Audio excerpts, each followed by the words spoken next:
Cheers, everyone. Cheers. Cheers. Oh my god, it smells good. Let me guess, Arild is doing a porter. Yeah. Yeah, it looks dark. Yeah. Is that his go-to? That's his go-to, yeah. Stan, you can still pour something, man. You're just sitting there watching us. Nah, it's all good. I'm used to it. Pour some water into a glass. I did all my drinking in my 20s. So it's all good. So now you just don't drink at all. You don't drink anything. No water, no soda. No. Completely dry. Hydrating's for losers. He meant it literally. I can go fetch a drink. Give me 2 minutes. Okay. Hey, let's talk about that can opener again. Yeah, I heard it. I was in the bathroom, but that bottle opener. This one, it's a funny story. It's made out of the nut sack of a kangaroo. I got it as a gift from a friend from down under. So is it squishy or? No, I wish it was. I would be sitting there just squeezing the nut sack. A little stress ball. No, it's not. Yeah, exactly. I don't know if it's better to say it's rock hard, but it is solid. Yeah, impressive. Breaking that thing down. Right. In spirit of Australian nut sacks, it's an Australian ginger beer. That's all right. Oh, there we go. Okay. Cool. That's perfect. We can roll with that. Yeah. That's perfect. It has beer in the name, at least. Yeah. Right. I never figured out the difference between ale and beer, the ginger ale beer stuff.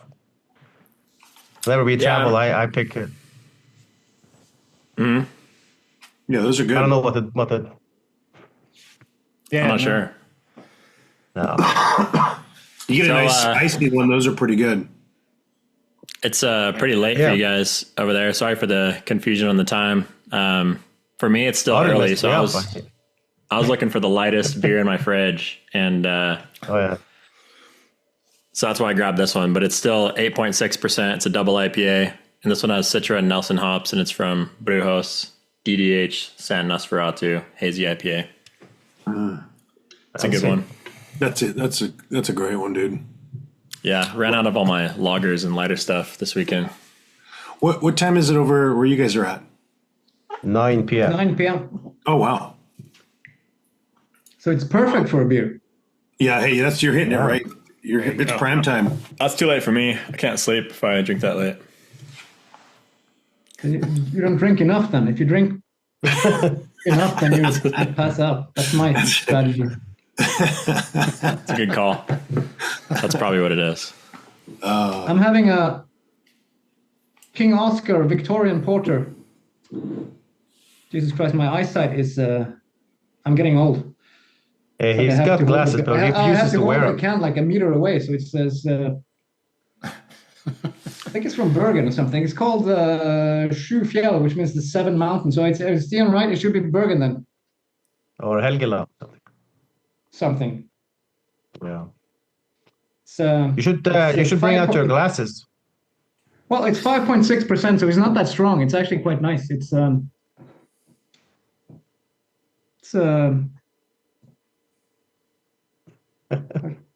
good one. That's definitely the good pre-gamer right there. Yeah, come out of the gate. Yep. Yeah, I was gonna say, looking at your photography, I noticed your eyesight's going out a little bit. Yeah, it's all blurry. Just all out of focus, abstract stuff. That's the future for me. Just roll with it. Yes.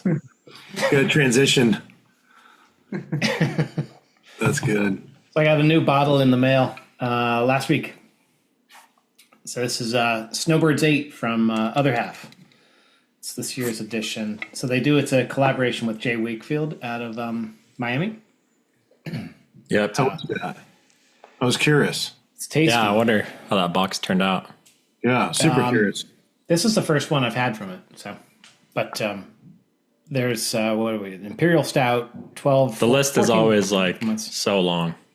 Yeah, 14 to 24 months in bourbon. Did you say 14%? Wow. Yeah, He's just getting started too.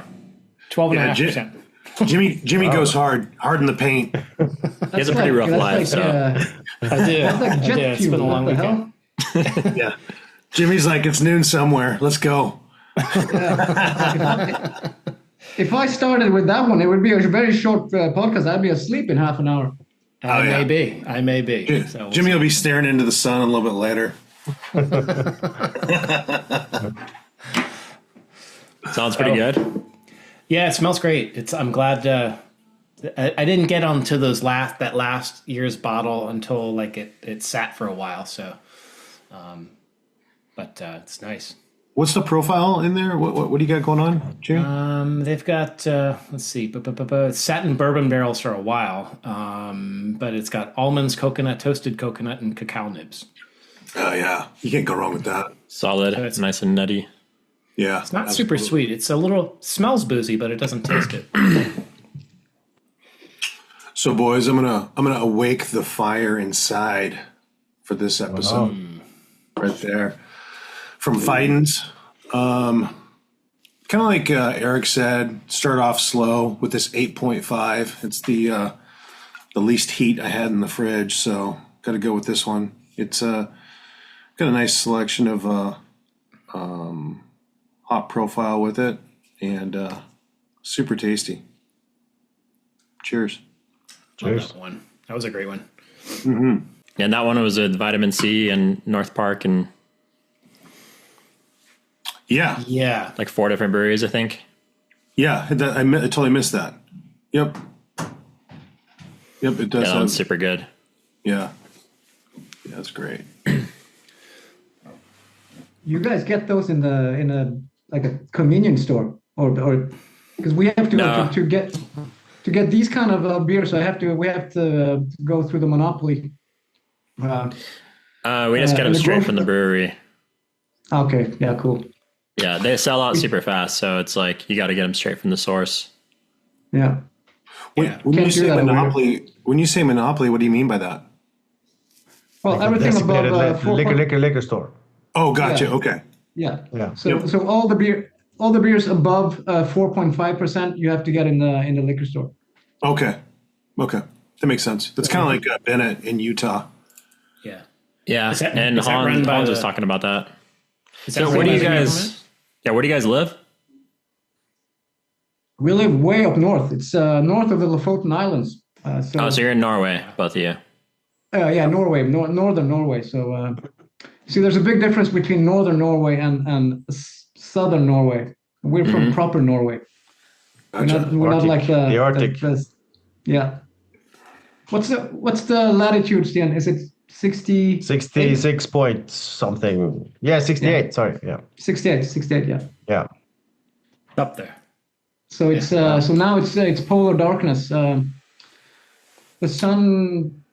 We haven't seen the sun since early December, and it comes back again in around January 10 or something like that. 10. Yeah, I didn't think about that. Wow. Yeah. Is that bug you guys? You're still used to it. Oh, I love it. It's my favorite time of the year, like in terms of light. Same. And yeah, it's crazy. It's obviously if the weather is shit, then then it's pretty shit. But on a clear day, it's just absolutely stunning because the colors and the hues are just it's like nowhere else. It's just incredible. Wow. Yeah, the name polar darkness is it's all wrong because like Arild says, the light is crazy. It's not all darkness. That's is like a 4-hour twilight, like dusk dawn type, that type of light. It's crazy. Yeah, like really blue and glowy. Yeah. Must be gorgeous. It's just constant. Yes. Like does it shift around throughout the day at the end of December? Yeah. You go. Well, the sun obviously returns around January 10th, so we get increasingly more and more like the light shifts, but it's still we can't see it, so it's just like a haze, like a golden hour. That's awesome. Yeah, and it's awesome. Kind of weird also in with the mountains. It's even though the sun is not above the horizon, you still get a bit of like an alpenglow on the mountains. So it's like, especially right before it gets dark, it's like the mountains just glow. It's like they're on fire or something. It's just it's unlike anything really. So people always say, oh, what's it like living up there in the darkness? But I'm like, no, it's not dark. It's absolutely amazing when the weather is nice. So that sounds amazing. Yeah. That's so cool. Yeah. You guys having a good winter, like good snow and all that so far? Pretty good so far. We have about half a meter of snow at the moment, but the forecast says it's going to start raining in a few days, so it might be gone by then. But yeah, so far it's been pretty good. Nice. Is that unusual that it would rain at all in the winter? Or is that more common now in recent years? It's kind of gone bananas over the last few years. It's like it used to be quite more predictable, but now there's no way of saying. It's like every year is different.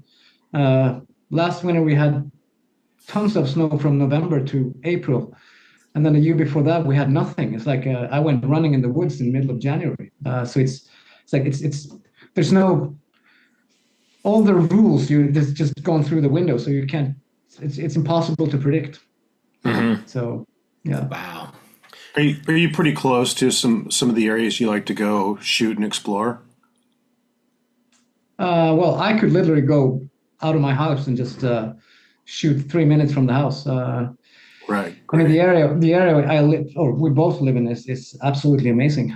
But we're roughly around 3 hours away from the Lofoten Islands, and then 3 hours away from the Senja Island to the north of us. So we're kind of, we're surrounded by postcard mountains and fjords and stuff like that. So it's we're spoiled. That's excellent. Yeah. Are you guys into like the whole sauna thing and stuff? Do you guys have saunas at your houses, or? I have like an infrared sauna. You have infrared sauna? Yeah. Nice. We're not like the Finns. The Finns are they take their saunas very seriously. Yeah, it's a religion. Yeah, that's great. Love the sauna. Well, yeah, thanks for coming on, Arild, and also Arild and Stan. And yeah, I've been a huge fan of your work for a long time. Have your book.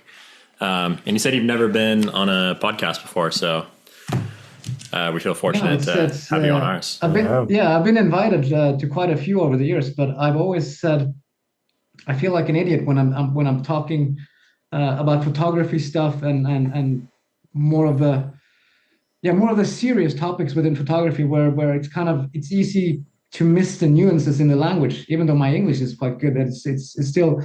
If you want to have a serious conversation, I always or often feel like I'm struggling to say the right things because I lack the vocabulary to express it. So don't worry, we feel the same way. I mean, imagine if you wanted to do something on a foreign language, even though I mean we're good. But I'm sure Stian feels the same. Yeah, it feels less eloquent. It's like something is lost in translation. It's hard to fully explain the technical aspects in a detailed way, the way we want it to be presented, basically. And sometimes the words don't even exist here sometimes. But yeah, we don't even know what vocabulary means. So exactly. Is this the only book you've made, Arild? Yeah, so far it's the only book we're working on. A joint book, me and Stian together now. Okay. Wow. So when do you think that'll be done by? Hopefully next year. Done in sometime next year, maybe towards the end of 25. But I mean, you know how it works with the book process. It's a whole. Yeah, there's a lot of things you can't control. It's like it's out of your hands. So it's and we're still only on the selection and sequencing stage. So it's still a long way to go. So but it should be done and dusted by the end of the year. So or by end of next year. So nice. Yeah, it should be good. That's awesome. Can you reveal like the theme of it or anything, or? It's all about. Yeah.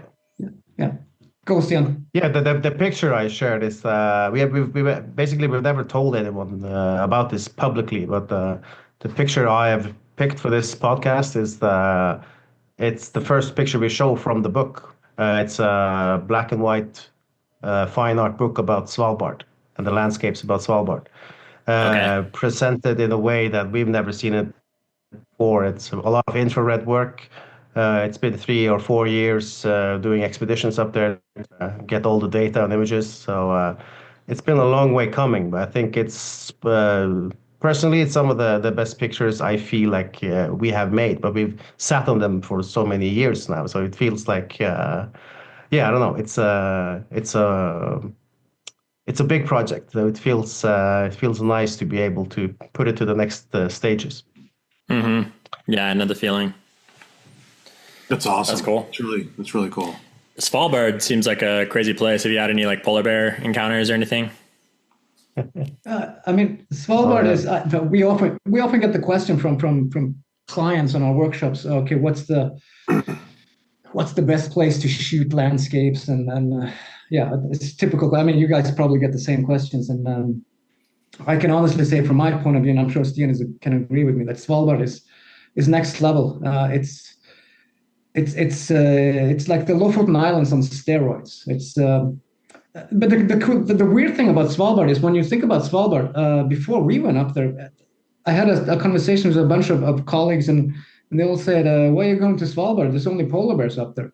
Because pretty much what you see from Svalbard is polar bears and wildlife, and not much on the landscape. Yeah, it seems kind of like a bleak winter wasteland from what I've seen. It's absolutely incredible. It has the most insane mountains I've ever seen anywhere, and they're all plastered. So the timing of the year that we've gone there is always in the winter, and when all the mountains are just completely plastered in snow and ice, and it's like I can't even begin to describe it. It's like incredible. A frozen fortress of 1,000-meter peaks. It's crazy. Yeah, it's insane. It's by far the craziest landscapes I've ever seen. So I'm like Stian said, I have never seen Svalbard presented in a way like this before. So personally, I'm stoked to show people what we've shot over there over the last few years, because it's some pretty special stuff in there for sure. It's not easy to like find a place that you can have to yourself that hasn't been photographed by thousands of other photographers already, and then also like for it to be a place that is that epic and incredible, that's pretty unique to find. Yeah. Svalbard has this after every expedition we have this group chat with all the clients, and most of them, they start crying at the end of the trip because Svalbard is one of those places that has this weird magnetic pull. It's like it's something that you can't explain in simple words. It feels like, I don't know, it feels different just being there. It's just a privilege to be able to see what you see. So it's hopefully the pictures will tell a similar story. Is it pretty easy to get around there in the wintertime in that spot? You need an expedition ship, a big boat.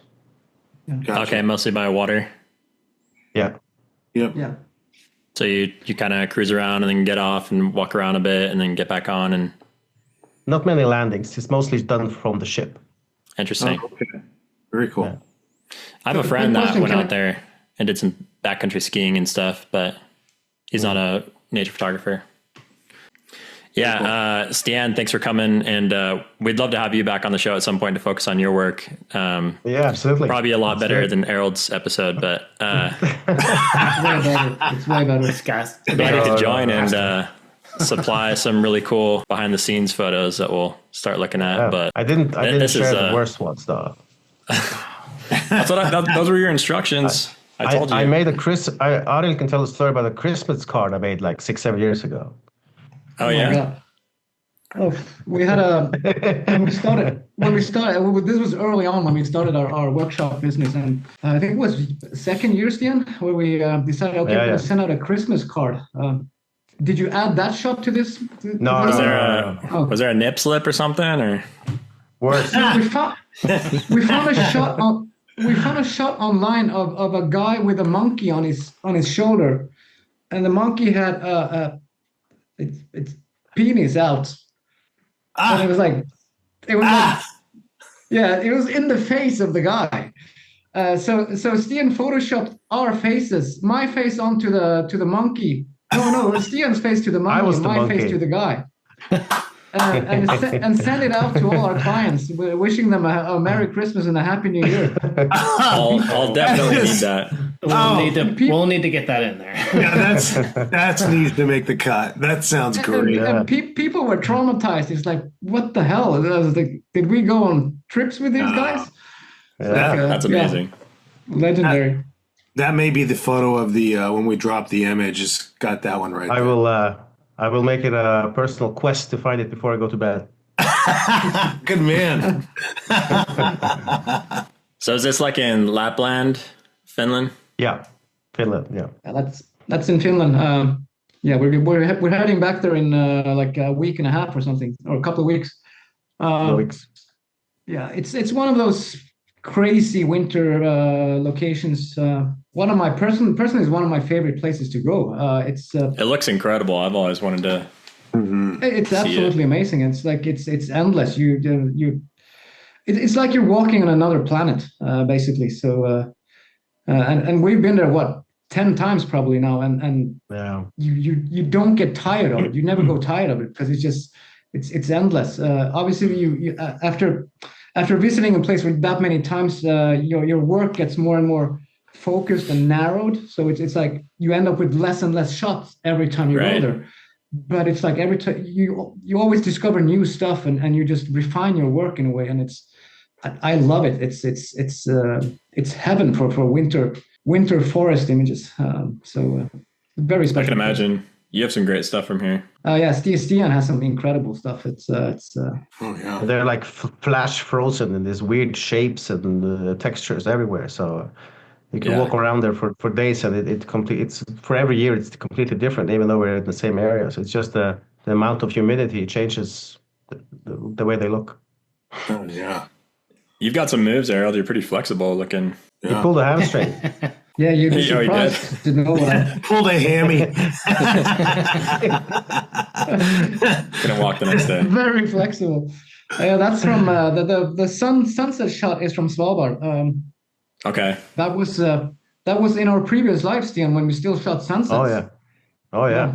And color as well. Yeah, that's true too. Yeah, we'll talk about that more later. But I noticed that. So how come you're walking here, not in the car? Is that Hokkaido, Stian? That's Hokkaido. Yeah. Oh, okay. I'm actually going there in a couple of weeks for the first time. Oh, nice. Cool. It's fascinating. So this is in the BA area, I would think, where you're seeing the shots from Michael, Kenna, Bruce Percy, and the very clean, minimalistic, where it looks like it's super pristine and just everything is just laid out for you.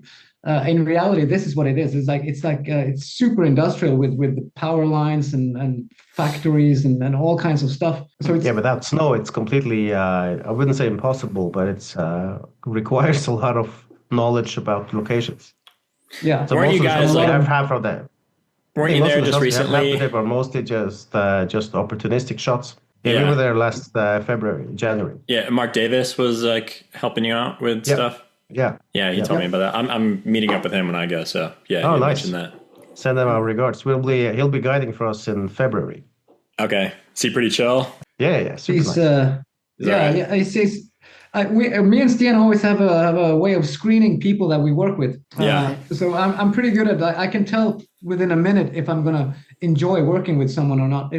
Because we both, boring people is not our kind of thing. So we were curious to see what Mark was, and Mark is amazing. He was on our frequency immediately. So okay, great. So that's good to know. He's a lot of fun, and he's very, very thorough and has control of all the details. He takes his stuff seriously, and so it's a very nice mix of being professional and having the right sense of humor. Laid back, that's great. That's a good mix. Great.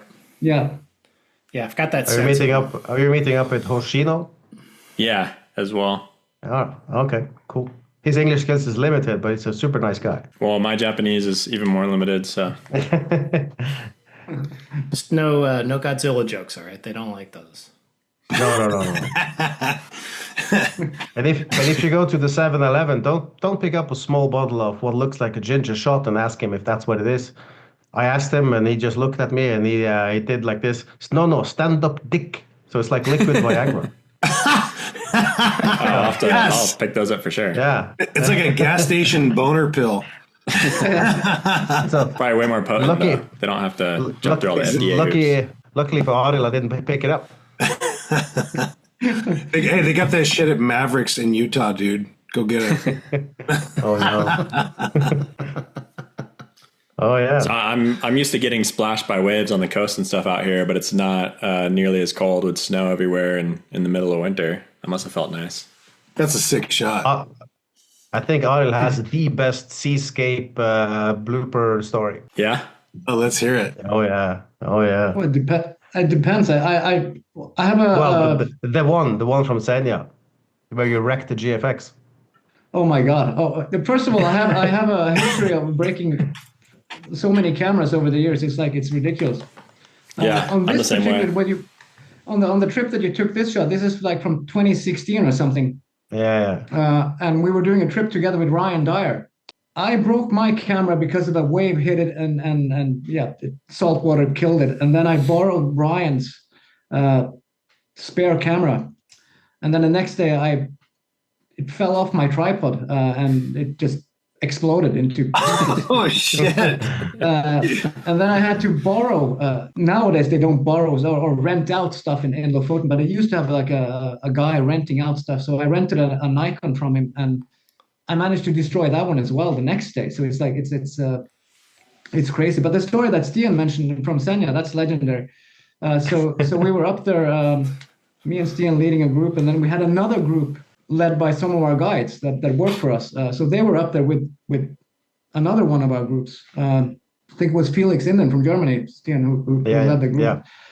And we came over, and then he started introducing his group, to me and Stian, saying, these are the local masters. They know every detail, and they're like the kings of the north, or whatever he was saying. And everyone's like, wow, oh, amazing, oh, cool. And then we took our group down on the rocks to a place on Senja called the Devil's Teeth. It's probably the most famous seascape spot on Senja, with the jagged mountain and the waves crashing in over the rocks and stuff like that. It's very scary. I mean, people get killed there every year. And then I said to the group, okay, I'm going to set the outer perimeter, so no one goes beyond me. Like no one goes further out than me. And then you're the front line. Said, yeah, cool. Okay, we'll follow you, and you're the safety guy and everything. And we go down on the rocks, and I go all the way out on the rocks with my brand new GFX. This was right after it came out, like in 2017 or something, and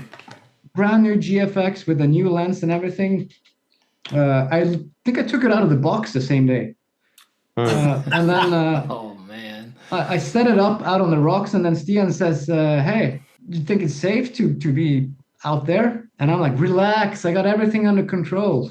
I know this place. I got everything under control. So set it up with a tripod and a GFX on, and the whole group, both groups are looking at me, and I'm turning around, so I have my back to the ocean. So I'm looking up at the group on the rocks, and out of nowhere, this wave comes, and it's like 10 times bigger than the other waves. And it basically goes over me, like way bigger than me. So it hits me in the back. Yeah, you got barreled. And I didn't You're get in the barreled. green It room. hit me in the back. So I flew like Superman. I took off, and I landed in a tidal pool like 10 meters away. My camera flew the other way and landed in another tidal pool. And there was this guy from Peru. And when I got up, Stian, he looked at me, and he looked like he saw a ghost or something. Because I was like, He just thought you fucking died, probably. I was bruised from like my neck to my. I was, and the camera was red and everything, and then you went from being a local master to being a dumbass.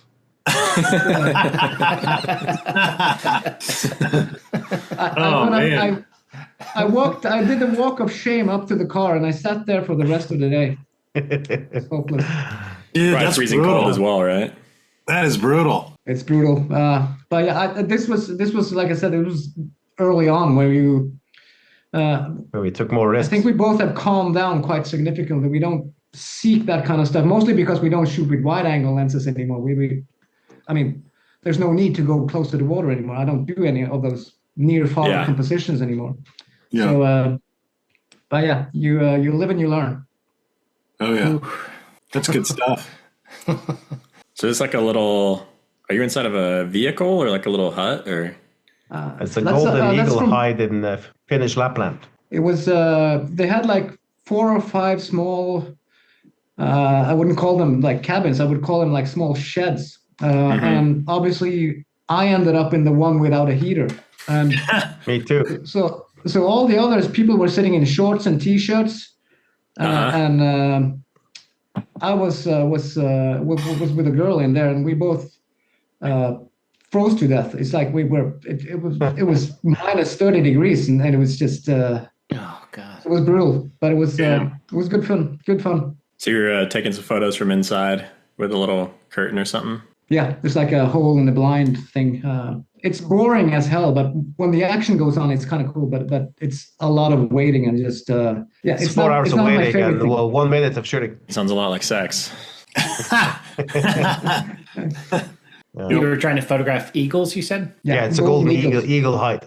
Golden eagle, okay. I don't know why you included this one, but I figured it was important. It's the best portrait of Arild I have. Look at that thing. We got one proud victim. Yeah. I don't see Arild anywhere. But you can see my penis in there. That's the only thing. It's sticking on. I'm underneath all those walruses, so it's just you can see that red thing sticking up. That's my willy. So hey, you just slapped it up on that slab of beef. Yeah. No, I think Stian is the only one who's able to do a shot like this, and the one thing he managed to capture is a walrus penis. There's just one. It's never been on my to-do list, but now it's a thing. So now I have to go chase it. I have to. There's a book coming out. Okay. Yeah, the placement of it is even like spot on compositionally. Yeah. It's like Fibonacci spiral, just leading you right to the. Yeah. It's pretty badass. Yeah, it's a nice color harmony. The color contrast, like the pink just popping out against those muted browns. Yeah, you really nailed this one. Oh man, these guys, they stink. So Arild and I spent we did a Zodiac cruise around this small little peninsula, and I knew they stunk, but the level of stink, it's absolutely crazy. So we ended up there.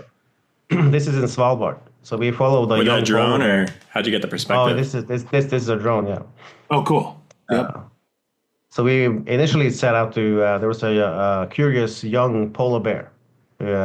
He's still figuring out what he can eat and everything. So he was trying his best at these walruses, but they're 4 times bigger than him.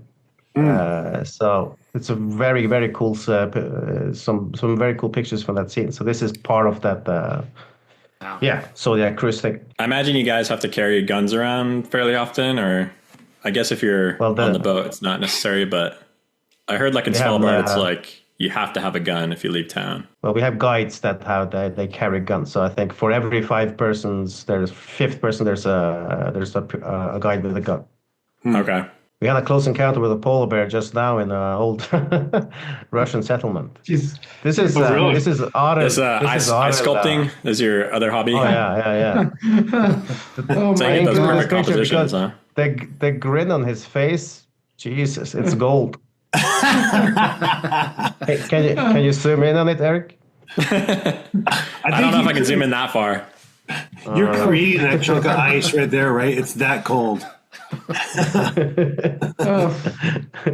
Imagine this iceberg that spent millions of years making its way to the ocean, and what awaits when it gets there? Idiot. Dissolved instantly. Yes. Yeah. Oh no. It's not my proudest moment. Sorry. That's so good. All right. Well, I guess we can talk about photography now. But so it's funny because all your selections were black and white, which is cool. Not the first time that's happened. Christerberg did the same thing. But all really nice stuff and a lot of photographers I hadn't heard of. So I'm excited to hear what you think about these images and why they resonate with you. Yeah. I think you will see a common theme in a lot of them in terms of the composition and the way that the image is laid out. It's all about simplicity and there's a sense of cleanness to them. but some of them still have a lot of drama. And this one is certainly one of those where I remember the first time I saw this picture, I had never heard of the photographer before I saw this picture just popped up randomly. You know, when Instagram has this algorithm where it kind of recommends you stuff. It recommends you stuff, and most of the time it's just boring and just you just want to get rid of the whole function. But every once in a while there's some really good stuff that pops up and it makes you aware of new photographers, and this is one of them. So I saw this photo, I'm like, oh shit, this looks amazing, and I went in and I found a book of his and I ordered the book, and it was an amazing book. Some really nice black and white work by Jeffrey Conley. I've never heard of him before, but I mean, the image has everything in terms of composition. It's a very simple yet striking image with lots of drama and impact. So yeah, it's just one of those things that it jumped at me when I saw it the first time. That's awesome. My Instagram algorithm's always just like recommending me these half naked girls like working out and stuff. I'm like, I don't want to see this. Like, I don't know what it thinks, but yeah, I have the same thing. And so my Instagram feed is half of it is like naked girls and the rest is stuff like this. So it's but I like that balance. It's nice. 50-50. It gets it right half the time. Yes. But, yeah, there's a really sick image. I love how the river stands out and just leads you to the frame, and then that texture in the clouds coming down. How it's interesting how like the cloud texture, like the Virga coming down in the valley, is like the subject of the scene, even though that's usually like a more subtle detail instead of like the mountains or something like that, you know. But yeah, very cool textures, very dreamy feel to it. Yeah, I feel like the main star or the main subject in the image is actually the rain curtain coming down from the cloud. Yeah, and that's usually not that. Usually that's a bystander or a supporting role in an image in a bigger landscape. Whereas here it's certainly the main what grabs your attention, and then your eyes is drawn around the rest of the frame, which is perfectly balanced in terms of leading lines and just overall balance, which is kind of cool. You don't notice the mountains in the back until later too. I mean, it goes on and on. There's a lot of it's a very very cool image. That light and the line just kind of pulls you right through the image. It's phenomenal. Is that book that you got? Is it called West? I think so. Yeah. I wasn't following him, so I pulled up his feed, and he's got some really great black and white stuff. And then his book popped up. It looks like a nice book. It looks like this is like Alaska or something, probably. Or I think this is Iceland. Oh, okay. Yeah, oh, wow. It's I think it was called Glacier Valley in Iceland or something like that.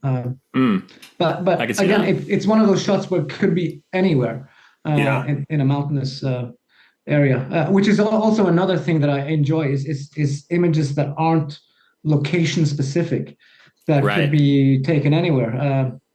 Once you lock an image to a specific certain location, it kind of the mystery is lost, and it's too literal.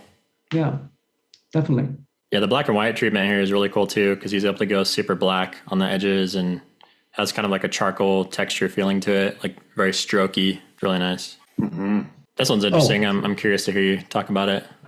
Oh my God, this is so. This is cool. This is I think Stian can certainly agree, I guess, with in terms of where do we find inspiration in photography, and for both of us, it's more often than not, it's not from pure landscape photography. It's from all kinds of art. It could be painters. It could be, in this case, this guy is a Norwegian photographer who does all this almost creepy stuff. It's like some of his work is like straight out of the Blair Witch Project or something like that. It's just really, it's totally different from normal landscape work, but it has all the elements that I try to bring out in my own work in terms of emotional impact. And it's just there's a lot of mystery. There's a lot. It's when you look at an image like this, your mind starts asking questions. It's like, okay, what's going on here? What's that person there? What's and it has that haunting feeling to it. You don't notice the person right away either. It kind of emerges from the snow like a shadow. And compositionally, it's so perfect. It's like you can't do this any better. It's just. That's what I was looking at, like the arrangement of all the posts and the barbed wire or whatever at the bottom. It's right. Yeah. It's just pure compositional art, and more often than not. And this is also a perfect example of another one of my big things is that things doesn't necessarily have to be tack sharp. Most of my really favorite stuff is work that is not necessarily tack sharp, that has more emotion and it's more emotionally driven than technically driven.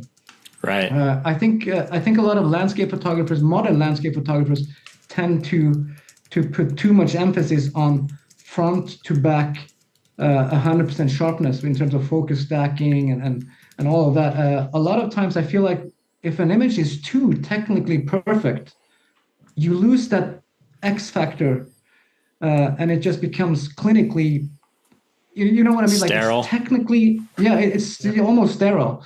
And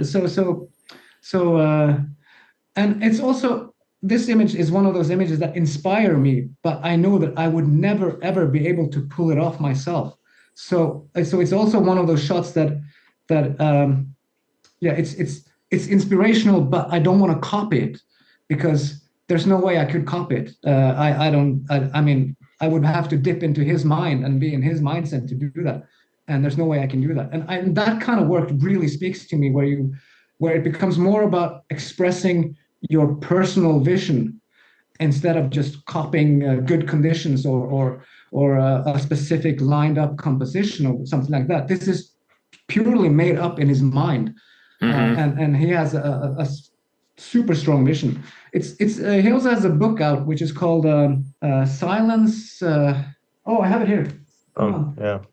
Watching the Silence, and it's absolutely incredible. It's like I said, it's not strictly landscapes. It's a lot of weird stuff in here, but it's really, really inspirational. And to me, that's where I draw my main inspiration. It's from stuff like this that is very personal but it's so strong and yeah. I know this guy's portfolio, and it's Arild, basically last week when we got the book, Arild lost his cool completely because he was overwhelmed by the quality of the book. It's not often he gets that level of excitement, and then you know it really resonates with the way, well, I say our brains are synced because Arild and I, we think as one unit, I think. So it's just inspiration comes from the weirdest places, and even though this is far, far away from the stuff we shoot, inspiration heaven for us. It's his portfolio is world class. How long have you two known each other? More than a decade. Yeah. 11 we run years. The company. Yeah, we run the company for more than 10 years. Okay. It's a funny story when you talk with since we touched on the subject with me and Stian, because we, like Stian says, we think as one unit. I mean, we do everything together in terms of when it comes to photography. I think we do. I mean, what he does is what I do, and if he does something, then it affects me, and the other way around. So let's say if Stian licensed 10 images to a big company, it all goes to our company. So it's all, we run everything 50-50. It's all a split business, and that's interesting. And we have a very, and it's also scary in terms of the artistic vision we have. We sometimes test that when we're on trips together. I could go out and shoot a scene, and then I say to Stian, like we do on Svalbard, I tell him, okay, you go out and you shoot something with your 400 millimeter, and you show me what you shot when you get in. 9 out of 10 times, the frame that he shoots is exactly the same that I just shot. So it's almost scary how synced we are in terms of how we see things, and also how we, overall how we see things in life and how we approach business and how we.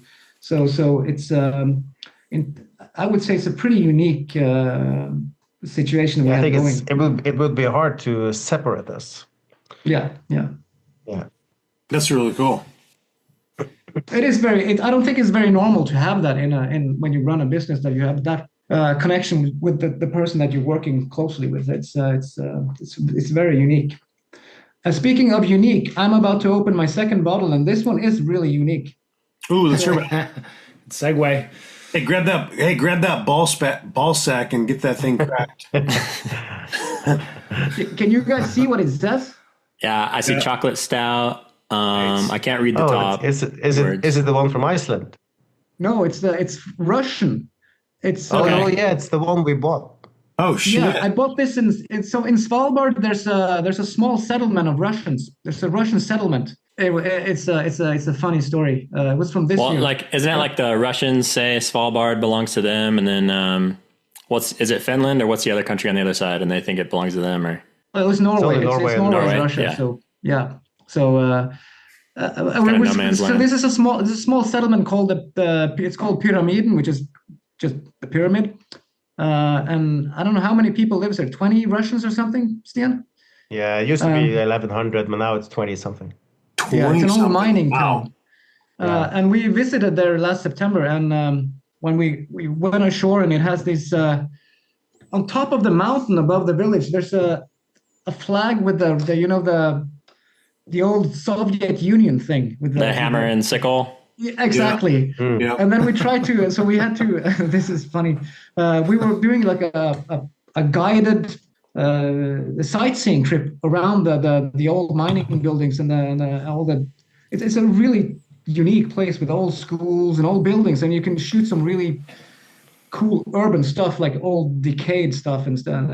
And we were walking back after the guided tour, and someone starts yelling in Russian, and then the guide says, polar bear, and it turns out there was a polar bear on the street parallel to where we were walking. So it was like 50 meters away from us, and we didn't know about it. So yeah, so we ran into the hotel and were stuck there for an hour or so, and then we tried to log on the Wi-Fi network at the hotel, and you go on your phone and you start searching for the Wi-Fi network, and it popped up, and the name of it was Soviet Union. I'm like, okay, that's where we are. We're in the Soviet Union. Probably felt right at home. So this one is Russian. It's a chocolate stout. It's 6.5%, and I haven't tasted it, but I think it has a lot of chocolate and vanilla. And there's no point in me even looking at the bottle because everything is in Russian, so I have no idea. Yeah. All right. Tell us how it tastes. Great. Is the Norwegian language similar to Swedish and Icelandic and stuff, or are they all pretty different? Pretty similar. Yeah. They're all based on the same ones. The Finns is a different story, but that's more from Hungarian descent. But everything else is Old Norse and Norwegian, just spun off in weird directions. So we understand Swedes perfectly, Danes mostly, Icelandic nothing. Okay. Well, a few words maybe, and Danish a little bit, and Faroese is more like Norwegian. So it's all kind of similar, neighboring languages. I can say that the Russian stout is really good. It's a strong chocolate flavor, but it's Nice. That's nice. That'll be it's really good. That's cool that you grabbed a bottle. You grabbed a bottle from there. I should have grabbed a whole box of it, but it tasted it. Yeah. That'll be a good addition to our brew list. We haven't had Absolutely. that one. Yeah. Eric's always pulling out the Bud Light and Millers. Yeah, all this conservative Republican shit. We need this Marxist stuff, this some communism on here. We're officially woke, I suppose. We've featured Huibo's work a lot, but this image is so badass, I didn't mind including it. It definitely It's the best shot of the Faroe Islands I've ever seen. This is so dope. I remember when we saw this, Stian, because when we went She to the Faroe Islands, was on a trip with our guide. Yeah. Oh wow. So we have a long history with the Faroe Islands. We went there first time in 2015 to prepare for our first workshop there. I don't know how many times we've been there. We've been there many times. And I can honestly say that how do you say your name? Huibo. Okay, yeah. Huibo. I think she has done one trip to the Faroes. She killed it. Her portfolio from the Faroe Islands is by far the best I've ever seen, and it's in a class of its own. So either she's a genius or she had insane conditions, but I think it's a mix of both. she certainly has some incredible skills, coupled with some of the most incredible conditions I've ever seen from this place. But it's just, I mean, this image it's next level. She cracked the code. She sees light in just the most amazing ways. Like you'll see, like her Death Valley work stands alone. It's just that different in a good way. Yeah. It's just I've seen some insane shots from the Icelandic highlands from her as well. Oh yeah, it's very very very good. Very, very talented, and she's young and she has a lot. You know, there's a lot more ahead, which is pretty amazing. No doubt. Whatever she's smoking, she sent me some. That's right. Her work is just it's absolutely phenomenal, and there's so many times when I look at her work and I go, oh, I wish I could do that. It's like. There's a legend about that finger, isn't it? The finger. Yeah. Yeah, they call it the witch's finger in Faroese. Yeah. It's I think the story is someone climbed it. And what was it? They forgot something when they descended. They forgot something on top, and they went up again, and then they fell off and died. Something like that. Yeah. Wow. Yeah. That sucks. But again, it's another one of those images. Yeah. But it's one of those images which again is more about mystery and atmosphere, and it's like it keeps you asking questions more than it's not handed to you direct. It's like you're not. Yeah, like you said, it is like incredible conditions, but also like you need the vision to align with it as well and know what to do with those conditions, because it's not just like a straightforward shot of something incredible. And having happening. been there, there's a ridge of mountains in the background there. It's obviously now it's not visible, so it changes it's all the hazed scenario. out So without the fog, it would be a completely different story. Absolutely, I absolutely love it. And you were gone, Eric, but like I said, she has, in my opinion, the best portfolio from the Faroe Islands, and she's been there once, I think, which is just annoying. So yeah, she's pretty diverse. Seems like she can find stuff anywhere she goes. Most of us like specialize on a certain location, but I can't really think what that would be for her from what I've seen. I think she kind of just goes all over. Is she based in the U.S.? I believe so. Yeah. California. Okay. Nice. Yeah, and she's married with little kids, I'm pretty sure, from what I remember in her podcast interview with Matt. But do you have any kids, Arild? I have three boys. How old are they? They're getting old. They're like, my oldest one is 20. I have to think 22, and then 19 and 13. So wow. So we're past the babysitting stage. So I can sit here and drink beers while they're out in the living room. Yes. Hopefully not drinking beers too. But. Yeah, that's what I was going to say. I don't know. They might be, but I don't know. No supervision. Did you go grab a bottle, Paul? No, I just grabbed another can. Little West Coast action here. Nice. Block 15, Sticky Hands. Pretty solid and pretty available. 8.3, 8.1, something like that. But is that a Portland staple? It's definitely a Portland staple. I don't think we've had that one on either. Have we done that brew? No. I don't think so. I've never heard of them. Yeah, they've got quite a variety of different options. West Coast hazies. I don't think they do any stouts or anything like that, but always solid on that end. Have you come out to the U.S. at all, Arild? Well, we did a Yellowstone trip probably last year. In the winter? 3 years ago. Yeah. And that was incredible. Yellowstone in winter was one of the best trips we've ever had. It's if you're into slightly minimalistic winter images, it's phenomenal. So again, we were told not to go for landscapes in winter, and it blew our minds. It was crazy. Yeah, it is the incredible. The hot springs are like fog machines. So it creates atmosphere like nothing else. Yeah, and it turns into frost and all the surrounding trees and stuff. I'm getting the hint that your favorite season is winter for photography. So is this like there's a pretty busy time of year for you photography wise, and then does it slow down in the summer, or are you still doing lots of stuff? No, it's summer is time off 100%. Okay. It's well, I do a lot of fishing in summer. So basically from May to September, I go fishing as much as I can. That's awesome. Every other day, I would say I'm out in the mountains fishing for trout. So fly fishing? Well, it's not fly fishing. It's just with spoons. So it's spin fishing. Yeah.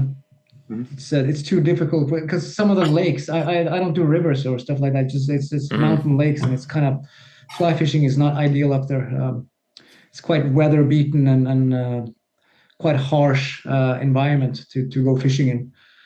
But that means that I keep summers free from photography, and I also like to reset. Like it's nice to just have a period of the year where because some of the places I go fishing is absolutely amazing for photography as well. It's just beautiful mountain sceneries, lakes, and I'm sure I know that there's amazing work to be done up there, but my brain is shut off.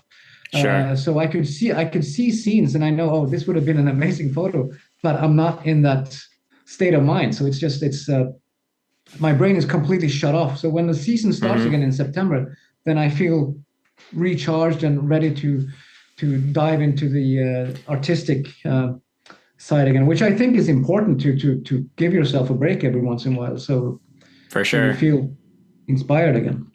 Yeah, I'm kind of jealous that you have the ability to shut it off completely, because my motivation to go out backpacking and stuff is never to do photography, but I always bring my camera and I always end up taking photos because I can't help it. I'll just see something incredible that I'm drawn to.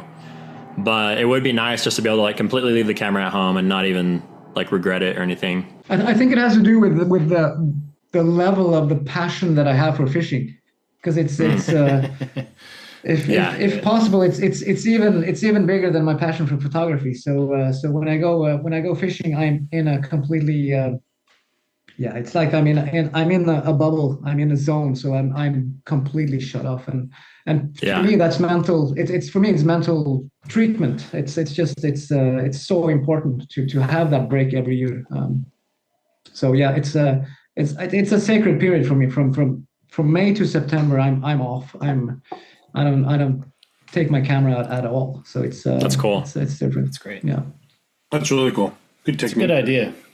Yeah, for sure. Maybe some downtime time away from it.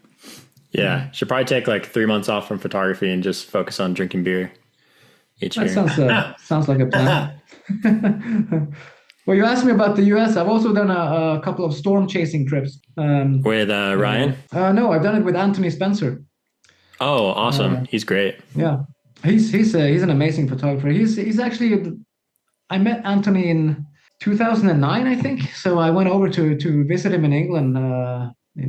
It's almost 15 years ago now, and so we've been close friends for many years. And he has some insane storm chasing work. So I teamed up with him, and I've done a couple of storm chasing tours together with Tony. And that's been amazing. But to me, the storm chasing wasn't. So when you go storm chasing, you always dream of the tornadoes and the supercells and all that. What I wasn't prepared for was just how amazing the ghost towns and the prairie. More of the kind of the old decayed stuff in the Midwest, which is just incredible. And I could go for a month and just shoot old ghost towns and abandoned stuff. It's just it's everywhere. It's everywhere, and it's just fantastic. So it blew my mind. That's great. Wow. Yeah, this one's wild. It's almost embarrassing to include a Greenland shot when you have Stian on the panel, because in my opinion, Stian has by far the best Greenland portfolio in out of every photographer in the world. He has the best Greenland portfolio. You could have featured one of Stian's images. I'm not surprised. But this particular image is I don't know even how to describe it. It's like I remember the first time I saw it, it just stopped me in my tracks immediately, and it just because there's so many things about it that just keeps me going. What the hell is going on here? Yeah. The texture is like otherworldly. Yeah, the texture is like it's otherworldly. It looks like almost like the iceberg is bleeding, like it's veins of. Well, it's obviously not blood, but it's like veins of water just pouring. It's like like it's melting, or it's so it's a still subject, but it's so full of life. It's like it's so it's full in of motion, and there's so much going on. So it's a very lively image, despite being a very still subject. So it's and the use of contrast and I know me and Steve, we have talked about this, his work, Rafael Rojas' work from Greenland before, and we haven't quite figured out if this one is an inverted black and white. It kind of has that look, but also the ice. I think it did, because I've shot Greenland with an infrared camera, and it doesn't look like anything like this. So I think he flipped it. I'm not sure how he did it, but he inverted it in post. I don't know. Yeah. And that's what triggers me as well, because it keeps me on my toes. It's like I want to know the secret. What's the magic sauce? So that keeps me interested. Yeah. And his work is also I don't know if you've been to his website, but it's like he's all over the place, and he shoots. It looks like he works a lot with like projects that are just really weird, like shooting dead birds and all sorts of stuff. Dead birds and fermented, or like what do you call it when it's like formaldehyde? The things. Yeah, it's just all kinds of weird stuff that just is so far out there. But when he does pure landscape work, it's some of the best black and white landscape work that I've ever seen, and it's just incredible. And he's been an inspiration for many years. He has almost zero social media appearance. I mean, he's not on there at all, as far as I know. But his work is just fantastic. Yeah, I just found him over on Instagram. He's got a lot of stuff on there. It's really good. And it's mostly black and white. Just really great stuff. Yeah, pretty cool. Like you said, different. Very different. Yeah, that's crazy. The texture on that iceberg is glacier is incredible. Mm-hmm. Yeah, it really stands out. Stian can probably fill you in on the icebergs over there, but I guess there's you see all kinds of stuff. Oh yeah. This is an iceberg, not a glacier. It's sometimes when the light hits from this certain angle like this, it's I've shot a lot with infrared. It creates these crazy textural. It like micro contrast pops like nothing else. Mm-hmm. But again, I don't know exactly how he did it, because the texture on the iceberg looks almost like hairy, right? Like a spider webby. So it's just. But the texture on the icebergs, it differs based on how recently they flipped around. So the more jagged they are, they've recently turned over. The more cool, when they're smooth, they've been sitting like that for decades. Yeah, more erosion. So this one has probably recently flipped around, broke off. That's crazy that these things can just float out there for decades. I think they'd be that long lasting. I don't remember the exact numbers, but I think I've been there a lot of times, and there's a lot of ice. But I think the fjord system, it's obviously a UNESCO World Heritage Site. It's 1.1 kilometers deep, and the icebergs are stuck on the ground. So when these bad boys flip around, it's tsunami time. Yeah, that's crazy. Yeah. I think a couple of years ago, they measured one that was 12 meters, but luckily it went away from the city instead of towards it. So otherwise, the town of Ilulissat would be annihilated. That's wild. So here's a storm chasing image. Oh, wow. Yeah. It's right? Mitch Dobrowner. He's been doing this for a long time, probably 20 years or so. And he's probably the first one I saw that I mean, his work was the first, what introduced me to the storm chasing photography. But what I like about his work is that it's an artistic take on the storm chase. So it's not just about documenting the most violent storms or the most crazy cloud structure or supercells and stuff. It's all very carefully composed, and it has more of an artistic taste to it. That really draws me in. I know that he works a lot in infrared, this one is certainly infrared as far as I can see. So I don't know. It's a simple image. It's just a cornfield with a crazy cloud and what seems to be the beginning of a tornado. Which is so So it's deceivingly, it's a simple image with a lot of power. When I went through his stuff, it's like it's impossible to choose an image that to showcase, because he's got so many shots that are just out of this world. Yeah. It's just it literally just blows you away because it's so impressive. But the reason I chose this one is that it's fairly simple. It doesn't have any.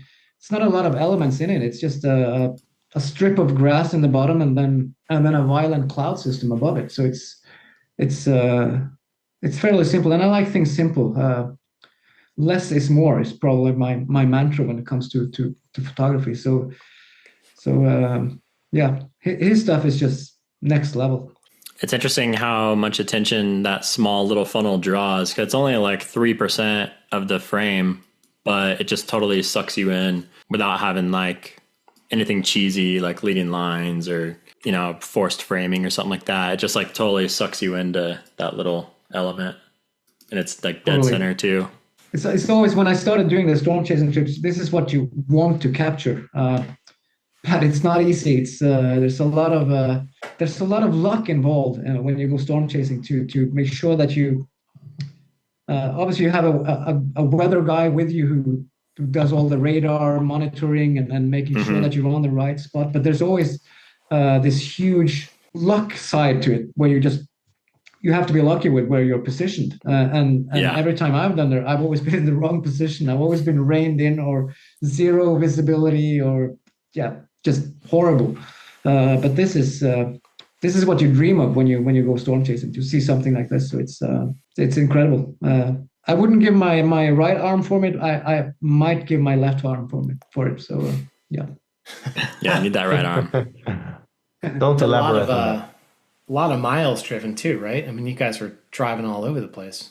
Oh, we did a couple of years ago. We did 13 states in 10 days, and it was 10,000. Yeah, it was 10,000 kilometers. I don't know what that transcribes to in miles, but it's a lot of driving. It was on average 1,000 kilometers a day. So one day you could be down in Texas shooting a storm, and then you go on, okay, tomorrow we need to be in Nebraska or South Dakota, and you drive up there. It's a long way, and you're out there shooting in South Dakota, and then the weather guy goes, well, tomorrow we need to go back to Texas again. So we went kind of up and down and back and forth, and it's a lot of downtime. It's unlike any other photography thing that I've done. It's like a genre of its own. It's very fascinating and very tiring, but super rewarding when you get it right. So, yeah. Just absolutely chasing it, huh? Yeah, I've done it twice, just the storm chasing trip, but I don't have much to go home with. It's like it's that's a different story. So my favorite stuff from the storm chasing trips I've done has been the urban decayed stuff, like the old abandoned villages and stuff like that, because I think I have bad luck with the storms in general. Bad luck with the placement of cameras as well. Oh yeah. Ooh, here we go. Singing. So we did a storm chasing trip this year, and Tony drove the vehicle, and I always shoot with two cameras when I go storm chasing. I have one infrared GFX, and I have a regular GFX with me, so I always shoot two systems. So I jumped out of the car to shoot a silo.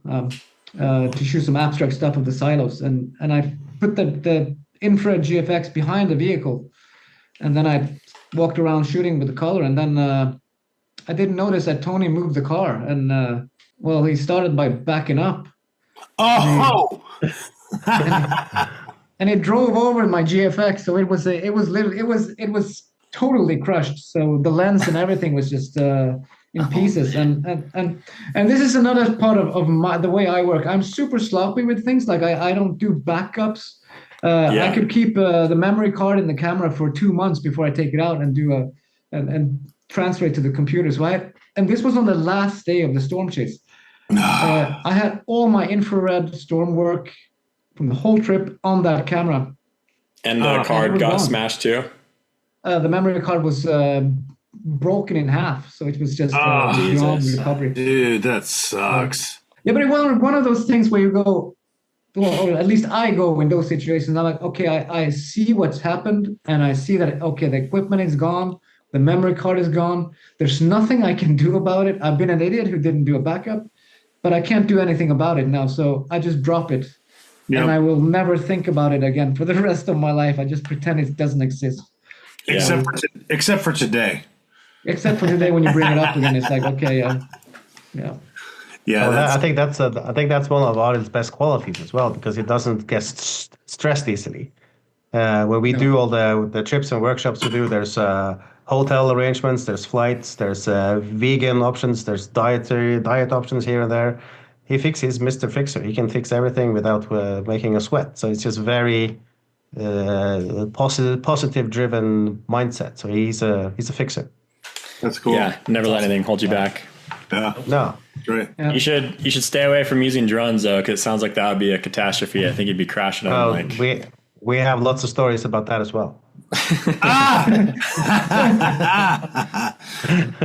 Yeah, I lost one in Iceland and lost all my photos from the trip because I wasn't backing them up, and it was like the last day of the trip as well, and it just disconnected and landed down like in the ocean, and that was it.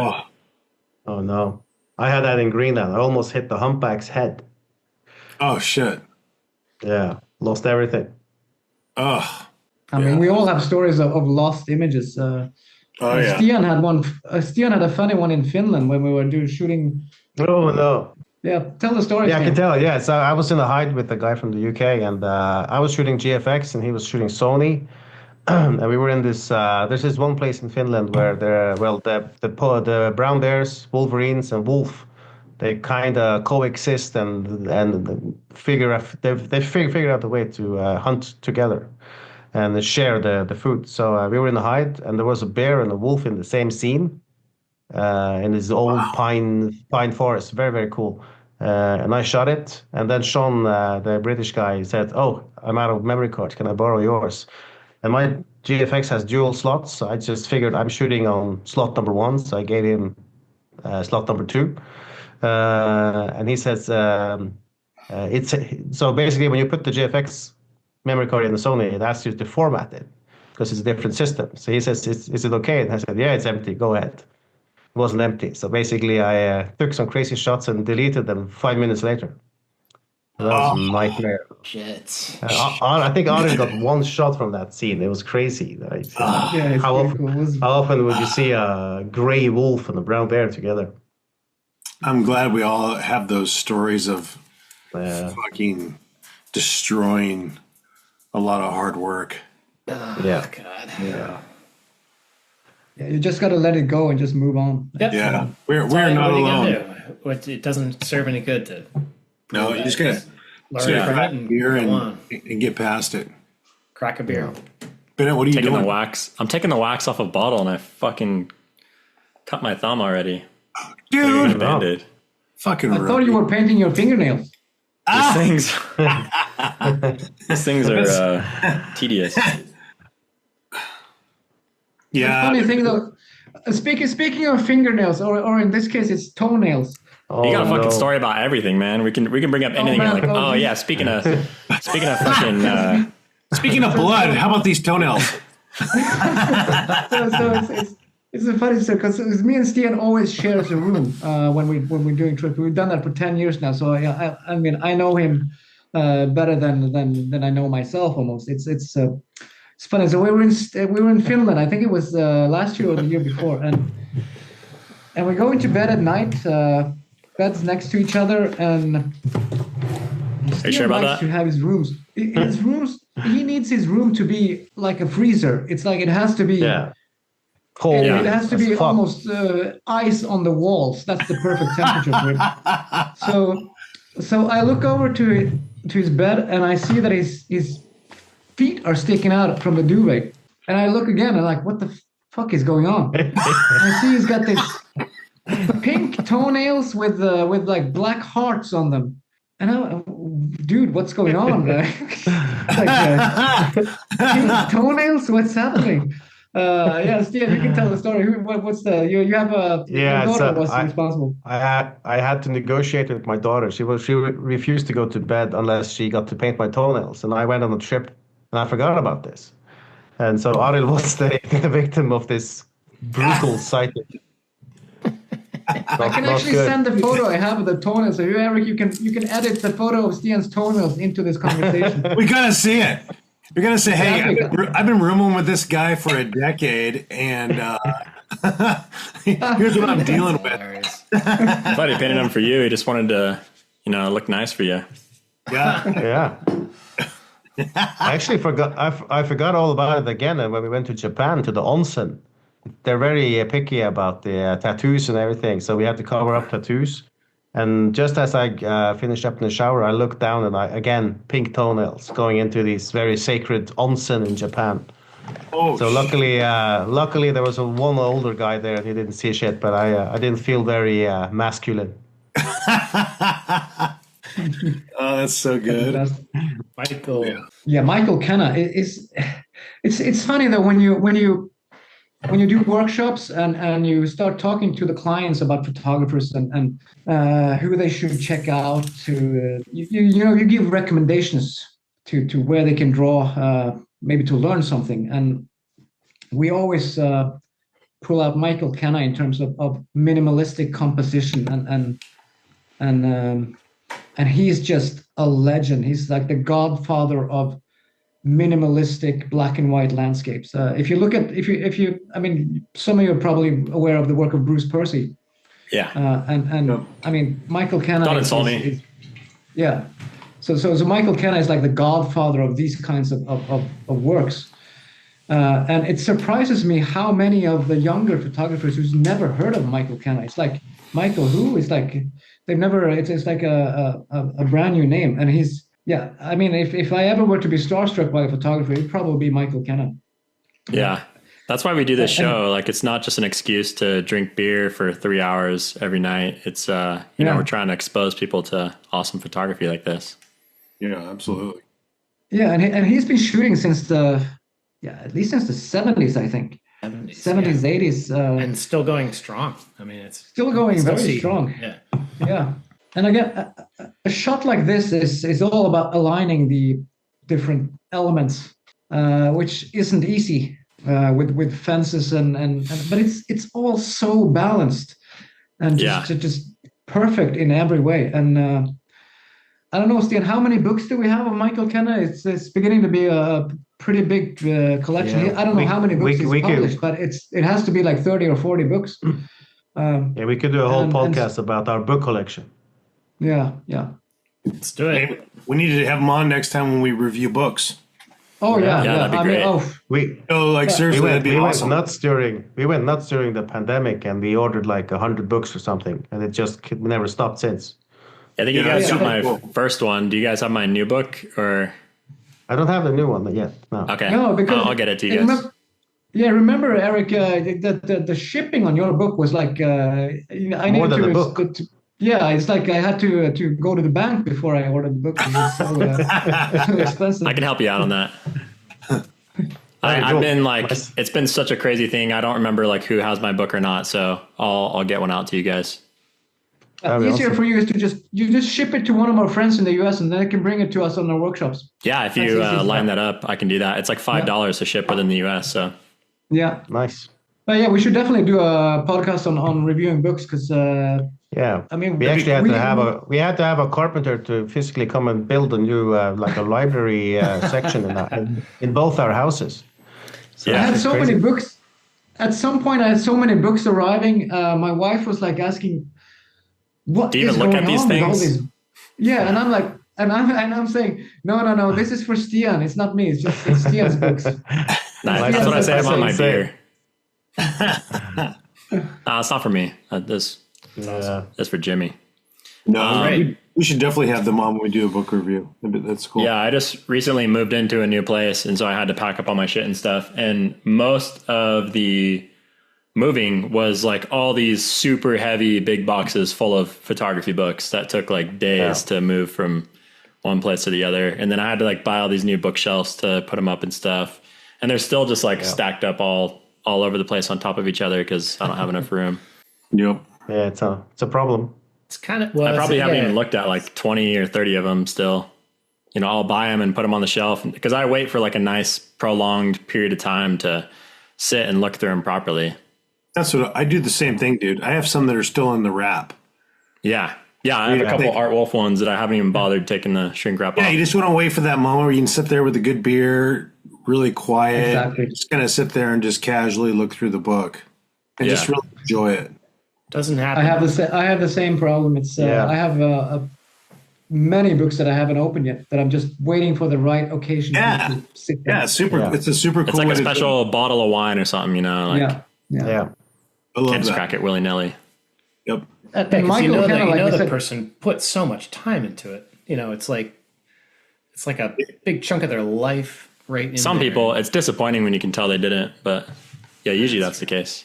Yeah, you would. I've had a quite a few disappointing when you receive the book and you immediately get the feeling that this was done in a hasty way. Like it's done in a hasty manner where it's like.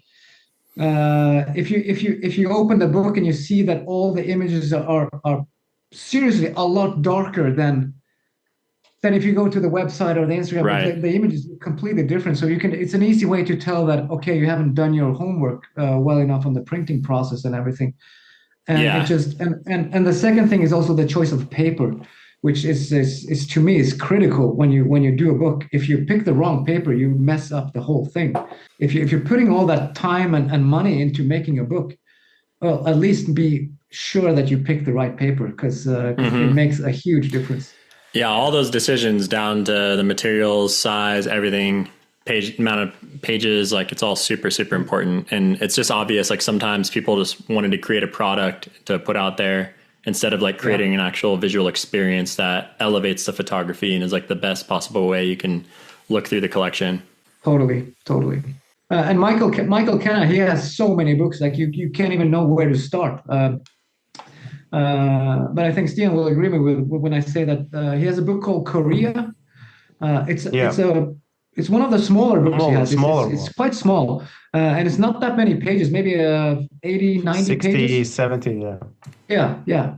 But it's so good. It's just it's every picture in that book is amazing. In terms of price compared to the book size, it's probably the most expensive book we have in the collection. Yeah. I had to order it from one gallery in Hong Kong. It's incredible. Yeah. Wow, that's cool. Your book's pretty thick, Arild. Oh yeah, it's a heavy one. It's almost phone book size. Yeah. So, is it sold out already? I think I have like 30 or 40 copies left. Okay. But it's I mean, that project was a personal love project of mine that I did during COVID. So it was basically the manifestation of 10 years or 15 years of work that went into that book. Well, I learned more during that process than I probably ever could have learned about how to create a book. And I think you have the same experience with all the mistakes you can do, all the things that you need to be aware of that you had no knowledge of that before you started doing publishing a book. So it's a great learning curve. But it's cool with that book. I made it in 2020 and we're soon in 25, and I can still look at the book and say, okay, I'm proud of this. And you haven't outgrown it. Yeah, I still can look at it and say, okay, this is actually pretty damn good. And to have that feeling, because sometimes you grow, you kind of, as you look back at your older work, you go, oh, what the hell was I doing? But it's nice to actually look back and say, okay, this is actually not that bad. So it's and I still get that when I look at the book. It's even though it's not that often that I go through it. So. It's really fucking awesome. But as somebody that's designed their own book, I have a couple questions for you that are just, it's just interesting to see how people do things differently. So like some of your images, they're the same ratio, but you decided to not make them the same size. What was that? What's the thought process behind that? I might have had too much wine that day. That could be, I had No, you know what? When I did that book, you draw inspiration from people. And I have no shame in saying that my biggest inspiration when I made that book in terms of design was actually a book by Vincent Munier, a French photographer that I think is the greatest wildlife photographer out there. His name is Vincent Munier. He's French, and he has a book called Arctic. On the cover is like a picture of a white wolf. It's absolutely incredible. And his design of the book was more or less identical to the way I chose to design it. So when I went to the to the publishing company, I brought his book and I said, I want a book that looks like this, in terms of paper, in terms of how it looks and how it feels. So I drew a lot of inspiration from him. And I don't know that specific example, but it might be that I saw that he had done something similar, and then I just kind of went with it. Yeah, I'm just curious because with the page size, I like to take up as much space as possible so the image can be appreciated, bigger. So I'm just curious, what would be the reason to make it smaller than you need to? I think when I set up that book, I think I when you have two pictures, you have a double spread, and you have one image on one side and you have another image on the other side. And then the way I set it up was often in that book was one image is a wider vista of a larger scene, and the other one is more of a detail from a similar scene. So it's kind of like the bigger vista versus the smaller, more intimate shot. And I think I went through the design and kind of decided, okay, I'm going to go, this one needs less emphasis than the other one. I want to have the focus more on the other shot, whereas the smaller shot is just more of a supporting, it kind of just builds exactly like that one. Yeah. So nice. It's a good example. So I had that kind of more like where an image, a lot of those images in the book don't do well on its own at all. It's like it's only it's the pairing is I totally understand that. It was taken with one purpose, and that was to support a specific image. So I don't know how many times when I went through that work, I had one image to make a one page, and then I see, okay, shit, I'm missing the accompanying image on the other page. Yeah. So I went out and shot that specifically only to support the other shot. So it's a very well, then it was well thought out, but now I don't know, if I look back at it, I might like, what the hell was I doing? But I had an idea behind it. So at least it wasn't by accident. I completely understand that. And that happened in my book too. Like I was really conscious, my new book, I was conscious about the pairings, but what would happen is like serendipitously, I'd have an image that I knew I didn't have a good pairing for. And then all of a sudden I'd be in the field shooting this photo and it would click. Like I wasn't shooting it with the intention to create a pairing, like seeking it out, but it would just click like, oh, this is the perfect image to go with the one I took 3 years ago somewhere else. Yeah. And that's a really special, cool thing that happened. And that's also something that we stress to more and more on our workshops is we advise people to stay away more and more from just taking individual shots. Okay, you're on a trip. Let's say you go to Svalbard and you see, oh, that's a nice sunset shot over there, and then the next day you do a nice close-up of ice over there, and you end up with a portfolio of just all over the place. Yeah. Instead of working to create a cohesive portfolio that is well connected, both in tonality and the way it looks and everything, that's story. And that's how we work. Like I am not able anymore to take a singular shot that doesn't fit in a project of some sort. And I can have projects that can go on for many years.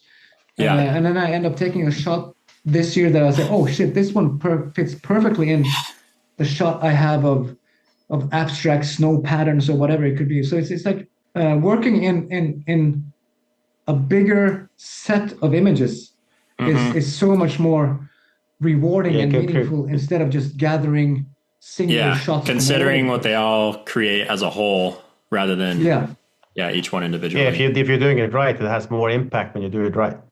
Yeah. Yeah. Absolutely. So you could on our trips, like Arild says, we stress about not only think about sequencing and pairing, but also think about the way you present them, so you don't have one square black and white and one 16:9 that's orange and one 4:5 that's purple. Just think about the pairing. There's no relation between the two. Yeah. So you're creating a greatest hits collection, nothing else. It's not a visual journey. Yeah, and then you also have some where you have a blank page next to an image. Just like because it costs so money to print a book, like I just didn't want to waste is a bad word, but I didn't want to leave any pages blank because I'm like, I can stick another image in there. And it's so difficult to like narrow down the images in the first place. What made you do that? I kind of have a hunch what the reason would be, but I want to hear what you say. Well, most of the shots that are standing alone is shots that I wanted all the focus to be on that shot. I didn't want any distracting from the other page. So it's usually shots that I consider to be quite strong. And I guess they wouldn't have worked well as a 2-page spread because they're square ratio. Yeah. So it's kind of, I wanted, this particular shot, I wanted to have all the attention drawn to that shot and not have a shot on the opposite side that would compete for attention. Mm-hmm. I mean, sometimes it works, sometimes it doesn't. I even have a double spread with nothing, like with no images. And you can argue as much as you want about that. Some people hate it and some people like it. It could be like a reset visually before you move on. Like a pause, just a mental pause when you go through the book. Yeah. I'm not sure if we're going to do that on the Svalbard book. Maybe we won't, but it's because sometimes it works, sometimes it doesn't. But it just, It could be good with, like he says, like a little pause, like because we do some high key, we do some low key stuff. So it could be a nice little break. Yeah, reset the eyes. Yeah. We'll see when we start working on the sequencing. Yeah. Looking forward to it. Yeah, that's cool. Sure. Ooh, this is cool. This is, I know that you featured Ragnar Axelsson before on the show. Just one time, Hans Strand, I think. Right. Yep. I don't think anybody else. It had to be another weird Scandinavian to suggest something like that. But yeah, Ragnar Axelsson is you have a few. If I was to be starstruck by anyone, this would be him. Yeah, I mean, you have a few photographers where you just know that, oh shit, they're next level. You have Sebastião Serrado.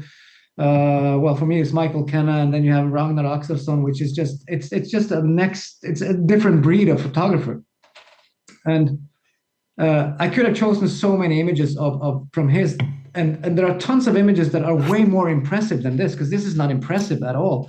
But the reason I chose this is because it has some of those elements that I really enjoy in terms of composition, which is awkward placement of subjects. Yeah, I was gonna say the composition's super crazy here, like far right, far left, and it's cut off, and it's like he's on purpose. He's just giving everyone a big fuck you in terms of compositional rules. Yes, I fucking love it. And it's just it's amazing because it's like you could talk to any teacher as much as you want, and he would never suggest to compose an image like this because it very breaks unconventional all the rules. And yet it's so damn powerful, and it works so well. Which I think is also in terms why, of storytelling ability, he would be right up there amongst the best. Yeah, that's true.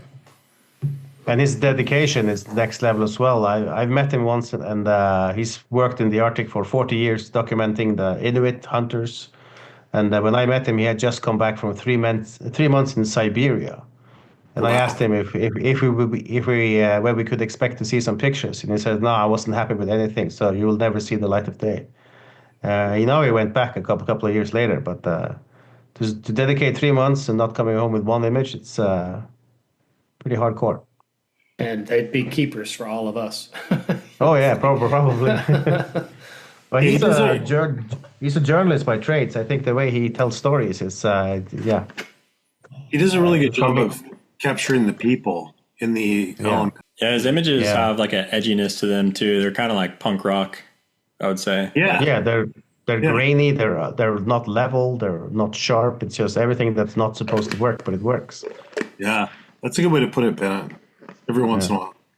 Yeah, it's one of those cases where imperfection and just the rawness of it. It doesn't have to be technically perfect, and it just has such a more powerful impact than a technically clean, perfectly composed image. like a lot of times he just gives a big finger to everyone else, and it works so impressively well. And it's his older work is all analog. So he was riding horses and shooting analog film. So it's just it's badass. Yeah, and all of his books are absolutely incredible. Yeah. So cool. I have every single book he released, and it's my most prized items in the collection. Really? After my book. Yeah, I haven't received it yet, so I will add it. You're right next to that one, bastard.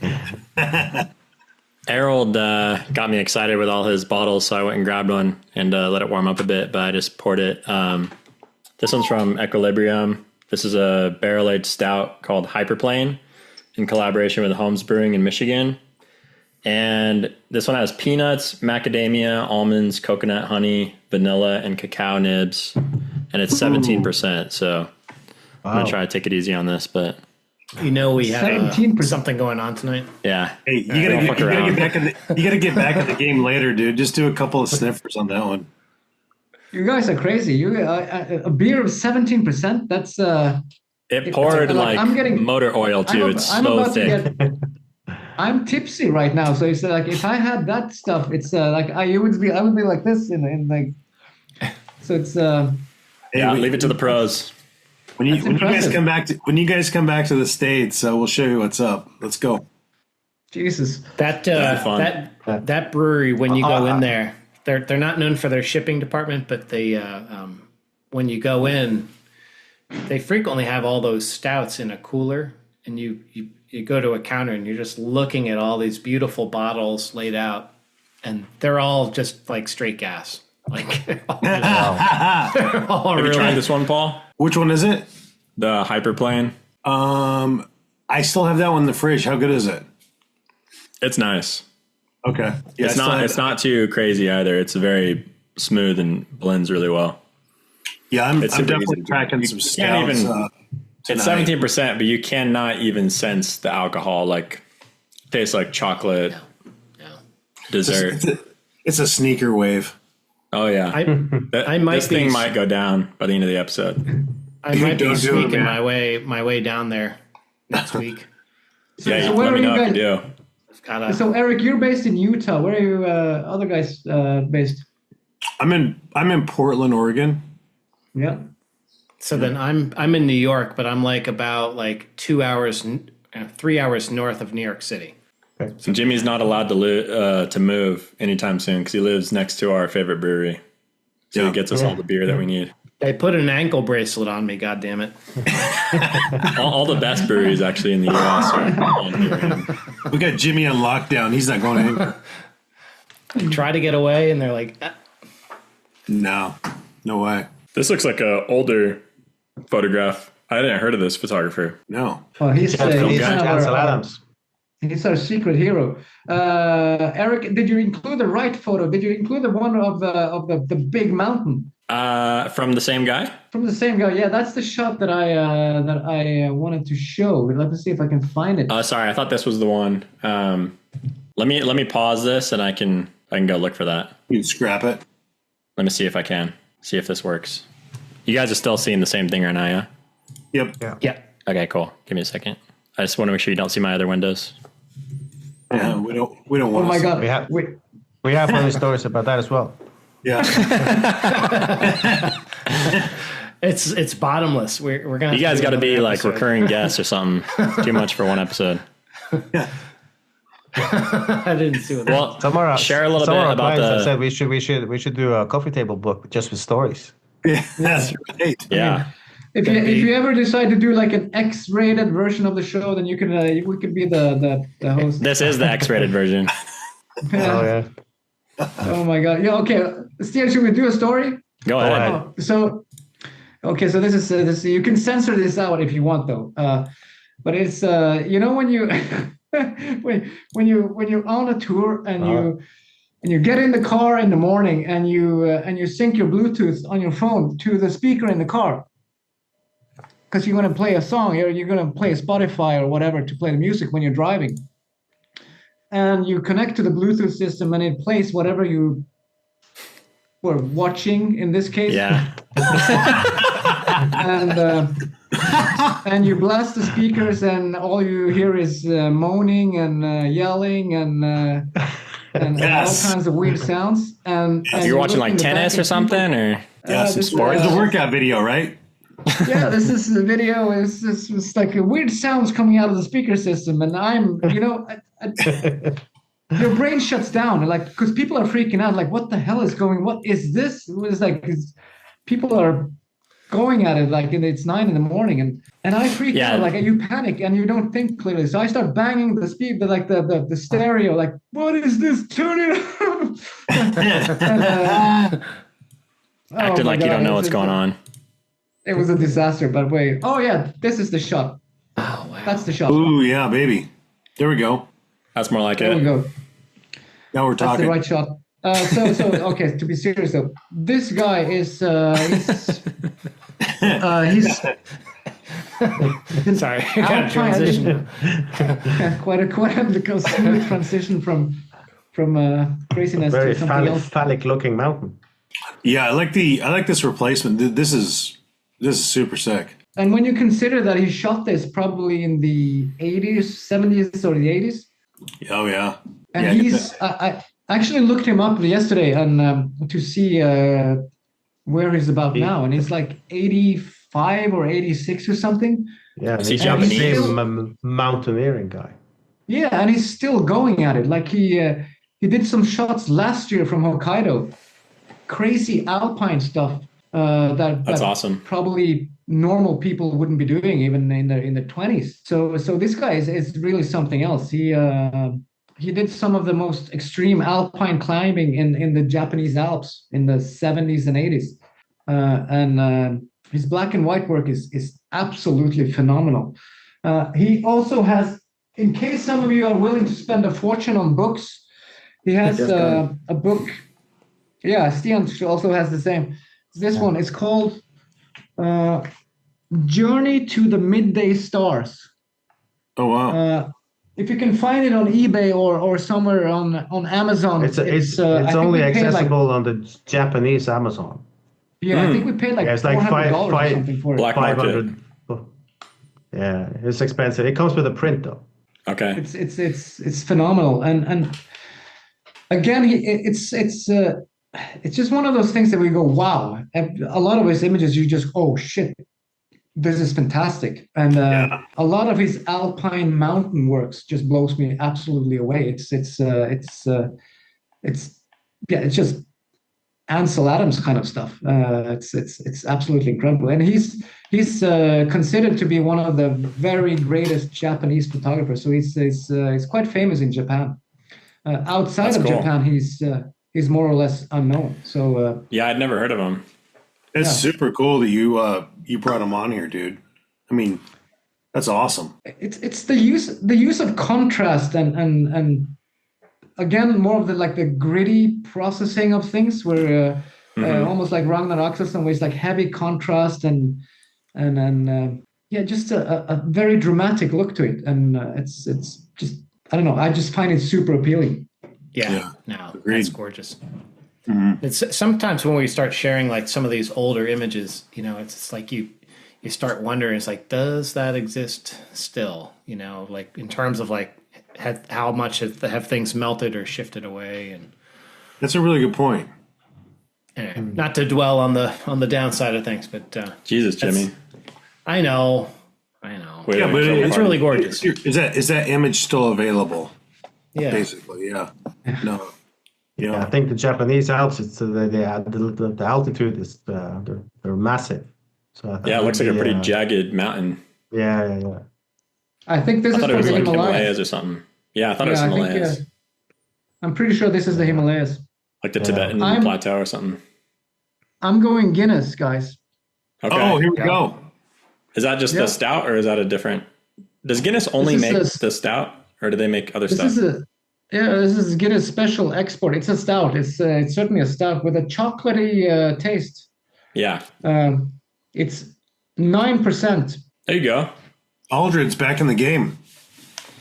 And, Get up there. So when I finish this, I might be talking in a different language, but should be. We'll play along. Pretty good. Yeah, you're just gonna go total AWOL on us. We love it. Typical for the show. Yeah, that's Black right. Screen. Yep. Pick up my slack, dude. It's actually one of my favorite beers. I buy this regularly. It's super good. It's pretty available there. In the Monopoly, the liquor store thing. Yep. I actually read there was a news story in the Norwegian papers a couple of weeks ago where they were running out of Guinness because apparently Guinness is trending like crazy, and not just in Norway but all over Europe. Stouts are trending on TikTok or whatever. Dude, it's that time of year.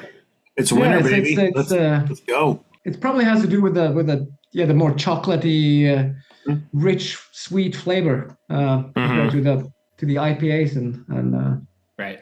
Yeah. Could be more approachable. Yeah, you guys, all these stouts you guys are cracking them. May have to get in the game. Let's go. It's tempting. It's hard to resist. I know. It's like, hey, it's only 2:00, but all right. Well, now we'll get into the main act. Yeah, the master right here. I'm sure we're in for some more stories now. Dude, tell us about this shit. Come on. Okay. This was Stian's selection. I could select any picture, but this one is very well. So it's the first picture we've shown from the book. So it's the epitome of Svalbard and Arild's work from there. Were you with them, Stian? Yeah. I was with them. You probably made a better photo. Yeah. No, I remember this morning because we have the time slots for food on the ship, and the chef said that the breakfast is ready, and we just glanced outside, and the light was hitting like crazy. So we had to. Sorry, bro. We had to push breakfast a lot, and everybody.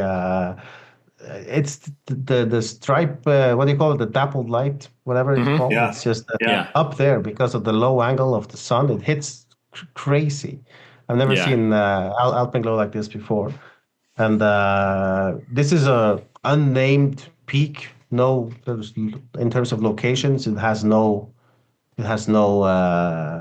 known at all. So it could be from anywhere. But Svalbard, there's thousands of scenes like this. So when the light hits, you can create a very impactful photo. So it's the way Arild and I shoot infrared up there. It's just we have the way it reflects light. It makes it pop like anything else. Yeah, so and it enhances the contrast, whereas with snow, like typically it's very low contrast, and you don't get like those deep shadows, but that helps bring it out. No, it's like it looks like from the painters from Italy back in the day, the chiaroscuro concept. Like it's just it's all about the contrast. So and you don't think you can achieve that like with post processing? It's like unique to. It's a lot more. If you can get away from the post-production, sure. I would, yeah. I've just never experimented with infrared cameras, so I think it's one of the effects. It's harder to replicate in post. Sure. Yeah, it's and funny the way because the snow drift and everything. Yeah. Go ahead, Arvid. Yeah, we had the conversation the other day just because we're always shooting. In this case, we were shooting infrared alongside our regular Sony. So we shot it both in color and in infrared. And I mentioned to Stian, I'm having problems processing the Sony stuff because it's just converting them to black and white and having them look. There's something about the micro contrast. It's just really, really difficult. So you have to do a lot more work to get even close to the result you get on an infrared camera. So it's more often than not, I just leave the Sony stuff because I don't have the patience and energy to actually work properly on them. Because these ones, they just requires 1 or 2 minutes of processing and it's done. Yeah, it's pretty much straight out of camera. Yeah. That's what we all say. Yeah. No, but scenes like this, they're deceivingly simple. There's nowhere to hide if the balance of the composition is off, and the way the clouds are swirling around, snow drifts, dappled light, it just hits everything. It's very textural, very 3D, very Svalbard. Yeah. I was struggling when I looked at the photos from that trip because the way I shot it, I left more room at the top than the bottom. So I think there's one way to differentiate me and Arild, that he most of the times he has more negative space in the bottom. So is there a specific reason why you do that, Arild? Because I've started doing it and it's unusual for me, but it works. I think it's just one of those things that you can't explain. Like it's just how our brains work. Feels right. Yeah.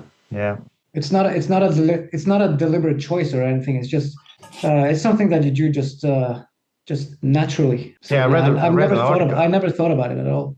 No, I read an article about it. It says if there's more negative space in the foreground, your eyes travels a further distance, creates a bigger, more impactful subject to the background. Could be. I don't know. I could have said that. Actually, I might edit that. Okay, so when I do that, it's like this. No, but it makes sense though. I tend to include less sky in my images, just because like I only want to include as much as necessary, because I just feel like the sky can become very dominating if I include it at all. Like these days, I usually exclude the sky entirely because it can just be such a distracting element in the scene because it's brighter than everything else, or it's just completely plain, or it's just different than everything else a lot of times. And so I just don't like to have a lot of like headroom above my subjects for the most part.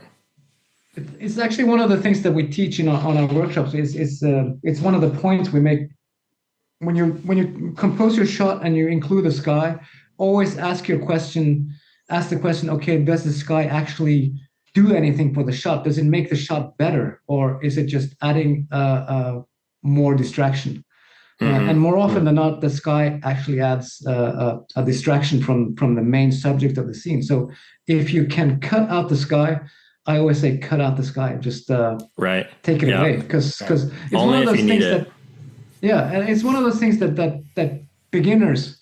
It's one of the most common mistakes I see is that people include way too much sky. It's like like half the sky becomes the shot. So that's not even the subject. Yeah. No, I could have picked any picture from Arild's portfolio. It's an endless supply of pictures from Svalbard coming. So hopefully we will share more details about the book in the coming months. Yeah, we will set ourselves a goal to finish everything before we go on the next Finland trip. But it's looking more and more increasingly unlikely that will happen. At least for my that's not happening.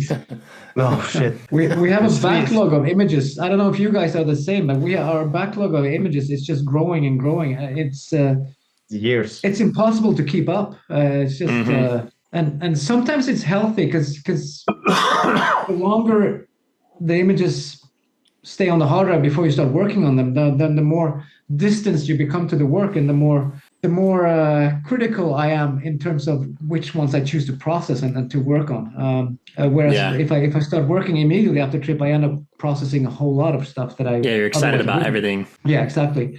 So it's a two-edged sword. Sometimes if you leave them too long, you might end up missing some shots. For sure. But if you're too quick, then you might put the emphasis on stuff that maybe didn't deserve the attention. So it's a two-edged sword all the time. But now I'm at a point where I'm like, I can't keep up with this because it's growing so fast that it's out of control. I can relate. So your whole website, man, just going through it the last week or so, looking for images, you have so much good stuff on there. And this ice gallery, you have several. They're just fucking crazy. Like some of the best ice images I've ever seen, and unlike anything else I've ever seen. Like the layering you have in them, the textures, the patterns, it's just insane. So I grabbed a couple of these because it's too hard to just pick one. But I imagine a lot of these are like in the ice caves in Iceland, or like what you don't have to be super specific, but what are we looking at? Oh no, I can be super specific. So this is actually. I don't know if you guys have been to Iceland and the Jökulsá. I have, and Paul too. So this is basically shot next to 200 Chinese people on the parking lot. That's so true. Yeah, it is. That's true about any photo in Iceland, I think. Yeah, it's on the parking lot in the lagoon, and you know where the lagoon drains, where the outlet is. The ice always gathers there because there's not enough room for all the ice to flow out. So they all gather in the bottlenecks before they run out. So there was like a whole like a pile of ice just gathered there. So I was shooting this with a 400 millimeter with a teleconverter at that time. So it's probably 600 millimeter or something. Wow. And it's just from the parking lot shooting straight down into the pile of ice at this section of a small section of the ice that just drew my eyes, caught my attention. Cool. Yeah. It reminded me of a wave, like a wave breaking, where you can see the light coming through. Right. Yeah, it's like a wave, and then there's like it almost looks like a little mountain range down there, or dunes, or I mean, there's just so much really cool stuff going on there. Yeah, I love the layering because that's like not very common for these kinds of ice photos. They're usually very one-dimensional, just one plane. But here you have like foreground, and you can tell that stuff is like at a distance in the background, but it melds together really well. Yeah, it's funny though, because I remember when we went into the ice caves, and our local guide said, because the clients always ask, okay, which lenses do we bring? And then he spoke before me and Stian spoke, and he said, just bring your wide angle lens. And I'm like, no, hold it, hold your horses. It's like if there's one lens you can leave, it's actually your wide angle lens. And if there's one lens you need to bring, it's your 400 millimeter, like the longest lens you have, bring it. Because I don't know if you guys have been to ice caves, but it's very crowded in there. It's a lot of people walking around, and to get a clean shot with a wide angle lens, you need almost special access to some of the places, like this one also as well. I mean, you can shoot stuff like this with a wide angle. You need a 400 millimeter or even something longer. Wow. Yeah, the details are really small. Yeah. Yep. What's the light coming from in this one? The orange. Yeah, this is sunlight coming from outside, blending in with the cooler ice. So wow, it's again that mix of cool to warm, which always works really well. So it's a nice color balance thing. But yeah, it's funny when you're shooting with a really long lens. It doesn't matter if you have 500 people around you can still shoot some really unique stuff. So most of my ice stuff from Iceland is shot with tourists crawling around me on all sides, which is kind of funny because it looks so. When you look at them, it looks like a different planet. Yeah. You wouldn't imagine that there are people around you on all sides at all times. It's gotta be so distracting. This is the one I picked out. It really struck me, but there's a component there like halfway across on the right. It looks like an eye to me. So it's kind of like if I'm like describing that all that well, but I see that. It looked like it had just like this kind of like staring effect or spooky effect. It just had it really stood out among some of the other ones that had some warm, cool contrast in them. I mean, it's one of those images where you can probably find a lot of different subjects or different things that draws your attention in any frame. It's funny because I did an exhibition in Oslo a couple of months ago, and on the opening, this lady ended up buying 2 of the ice cave shots from Iceland. And I was talking to her, and I asked her what kind of made her fall in love with those kind of images. And it says there's so many things to explore in the image. Like and then she started explaining to me, okay, I see a man over there, I see a face over there, and I see a bird over. Like they see things, all kinds of things in these images. Things that I don't see when I took it, or so it's like the brain making up different subjects inside the frame, and then when she was done with explaining to me that because it was also a square 1x1 shot, and then she said, "Oh, so I have all these things that I see," and then I said to her, "Well, the beauty of these images is, well, you can hang it on your wall for 6 months, and when you're done with finding all your subjects, you can just flip it around." And then you have another 6 months of finding new subjects. Oh yeah. So it's just one of those things with square images and abstract images where you're free to kind of just flip it around however you want, and it takes on a whole new meaning. So a lot of these images, when I process them, I always flip them around to see, okay, which direction works the best. So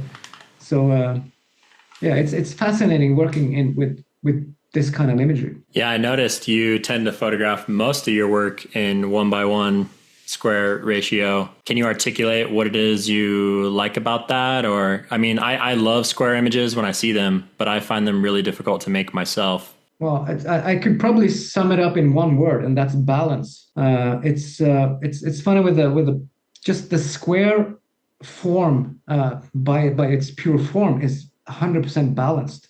All sides are equal. So it gives you, in a weird way, it gives you the freedom to place subjects wherever you want, and it's still gonna look balanced. Like the Ragnar Axelsson picture with the horse from one side and the dog on the other side, which just looks really weird. If you put it in a square ratio, it doesn't lose balance because the ratio itself is in balance. So for me, it always feels.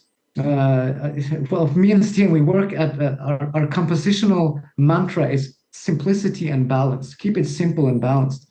And the square ratio for me is just all about balance. A lot of people find it difficult to work in the square ratio because it always feels too tight. Like it's like right. It always feels like you're missing room around your subject or one way or the other. So I think it's one of those things that you have to work with for a fair bit of time until you actually get used to working with it. And once you crack the code, you won't stop seeing in squares. We've had people coming back to us after a while, after doing trips with us, and they go, "You guys have ruined my life." It's like I was making coffee this morning, and I'm looking out my kitchen window, and all I see is square images with triangles in them. Yeah, diagonals everywhere. Yeah, I'm sorry. It's so it's one of those things. Once you get used to it, you kind of can't unsee things from a square ratio. It's yeah, I have no better way to explain it. Yeah, when I try using a square crop, a lot of times it just kind of feels like a piece of the photo rather than like, feeling complete. Yeah.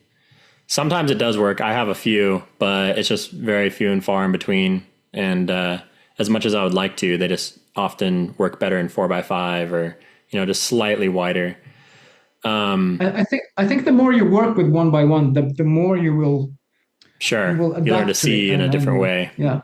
Yeah. It's interesting though, like what you say about like always wanting balance, because I feel like I used to think that way. And now I really like tension and I like energy and, having things off balance on purpose. And there's no right or wrong way, right? It's just what our preference is. But why do you think you have that preference for like always having really nice balance and, maybe a sense of like peace or, the kinds of feelings that balance evokes? Well, it's funny that you mention it because a lot of times, a lot of my square compositions are off balance technically, because I just enjoy having a square ratio with the main subject off balance. Like you say, it creates tension. So you can have the main subject completely on like sticking in from the side. That would be wouldn't make sense in a different ratio because it would just be completely right heavy or left heavy or whatever. But when you create that tension in a square ratio, it feels balanced but tensed in a way. So it's not that I'm looking for balance in like everything has to be perfectly placed in this or this. It's more just the frame itself is balanced. But it contains the scene well. Exactly. So the elements can be completely off balance to create the tension that you're mentioning, but it still feels balanced in a way. So it's just, but I mean, our brains work differently. So it's but at least that's how I think about it. That's cool. I'm always curious to hear how other people think. A lot of your stuff is very intimate stuff, no sky detail stuff, but this image you posted a while back and I bookmarked it to share on the show at some point because I was like, man, it's just such a sick wide angle grand scene. The perspective is awesome. These winding rivers leading you in and the mountains in the background. It's so graphic and perfect use of black and white. I was just blown away by this one. Well, thank you. The one thing that strikes me when I see this image is I'm immediately taken back to the hellish hike that went through to get to that place. So you're high up somewhere. It's not an aerial photo. This is a drone photo, though. But okay. To get to the place where I launched the drone, I had to hike from the if you look at the image, the bright part on the top right, next to the tallest peak, that's where we came over, and then we hiked through the whole scene along on the right side of the river, of the winding river, and it looks peaceful and nice. But I'm telling you, it was bog hell. It was just marshland and wet and mosquitoes, and it just went on forever. And it took us 8 or 9 hours to hike through the whole thing. And because this was one of the hiking based workshops that I do, and we had a couple of ladies and they were crying, and oh shit, and it was just one of those things where you hate life a little bit, but you make it through on the other side. And when you look back at it, when I look at it, okay, I'm reminded of that terrible experience, but still you forget it when you look at it, just how good the image feels when you look at it, because it's a pretty unique scene. It's not many places, even in Norway, where you know that very, very few people have been. And this is one of those places where you can't just go there. If you want to hike there from the road, you have to hike for days and days. It's just I remember just so far off in the wilderness. I remember you called me the day you got down. You said, I'm never going back there. No, I'm never. It's one of those places that I know that I will never, ever see this place again. And I don't want to see this place again. But I'm glad I got the picture. And it's also, I went nuts with the Dodge tool on this one to highlight the river. It looks natural, though. River, yeah, it is. It's also, it's reflected light from the sky, but it's also, I brought out, I put all my processing emphasis on the river to make that kind of to lead the eye through the scene. So, but yeah. Yeah, what else is remarkable here is it's this epic, grand mountain scene, but there's no direct light anywhere. It's all in diffused, even light throughout the whole scene, which typically isn't super complementary to these kinds of scenes. Like you kind of need some direct light highlighting a certain peak or, bringing something out to give you some depth and separation. But here it just works perfectly in all even light, which is, not remarkable conditions or anything, but a really remarkable scene. Pretty mundane conditions, I would say. Pretty just average overcast day with a bunch of highlights coming through the clouds here and there, but nothing special. Norwegian summer. Yeah. Yeah. So it looks like you did take some photos this summer. Yeah, because it was a workshop. That's the only time during the summer when I took photos. So it's but yeah, it's funny how a photograph you've taken can take you back into everything else besides the photo itself. It's like when I look at it, the only thing I can remember is everything around it, like what we were doing. Like I remember there's a nice pool outside of the frame where we were actually swimming and having lunch in the river or next to the river. We were swimming in the river and then having lunch next to the river, and people were just exhausted and not in a good place. Like they were really suffering, but just that the swimming and the lunch just brought everyone back to life in a way. And when I see this image, I'm immediately brought back to that moment, and that's pretty special. I think that's one of the most powerful thing about photography is I can look at one of my images and I know exactly how I felt when I took that shot, and I know exactly what I was thinking, and it's just one of those magical things, which is why we do what we do. I forget about a lot of important shit in my life, and there's memories I wish I could recall, but there's not a single photograph I've taken where I can't remember where I was standing, what time of day, who I was with, like all of the experience, like that never, ever goes away. And that's kind of like the gift that we get as the photographers, which we can't share with anybody else. It's just for us, but totally. It's funny. There's one image in my catalog. I cannot figure out where the hell I took that photo. You're probably drinking. No, I wasn't. I definitely know I wasn't, but I know it's near my house, but I just cannot figure out what bend in that stream or which stream it is. There's a few to choose from, but every time I look at it, I'm like laughing. Like I got nothing. I'd like to get back there. You can't recall the experience at all? Like nothing leading up to it? No, nothing. Just blackout? Yeah. No mushrooms, no nothing? Hangover? Nope. Maybe a blood clot. I don't know what it is, but it's been years. It's killing me. It's Jimmy nice. was flying high. Yeah, he's trying to piece it together the next morning. Like, That's what the fuck? This photo. Gotta use condom. What's going on? Yeah, I can totally see him missing a taking tooth that picture right now. It's like, Tattoo on his ass. There's a belt around my neck. I can tell you exactly what I can tell you. I can make you relive that moment. You're with you're talking to some stranger, and you're like, dude, this is awesome. That's so good. And then he spent a week there one night.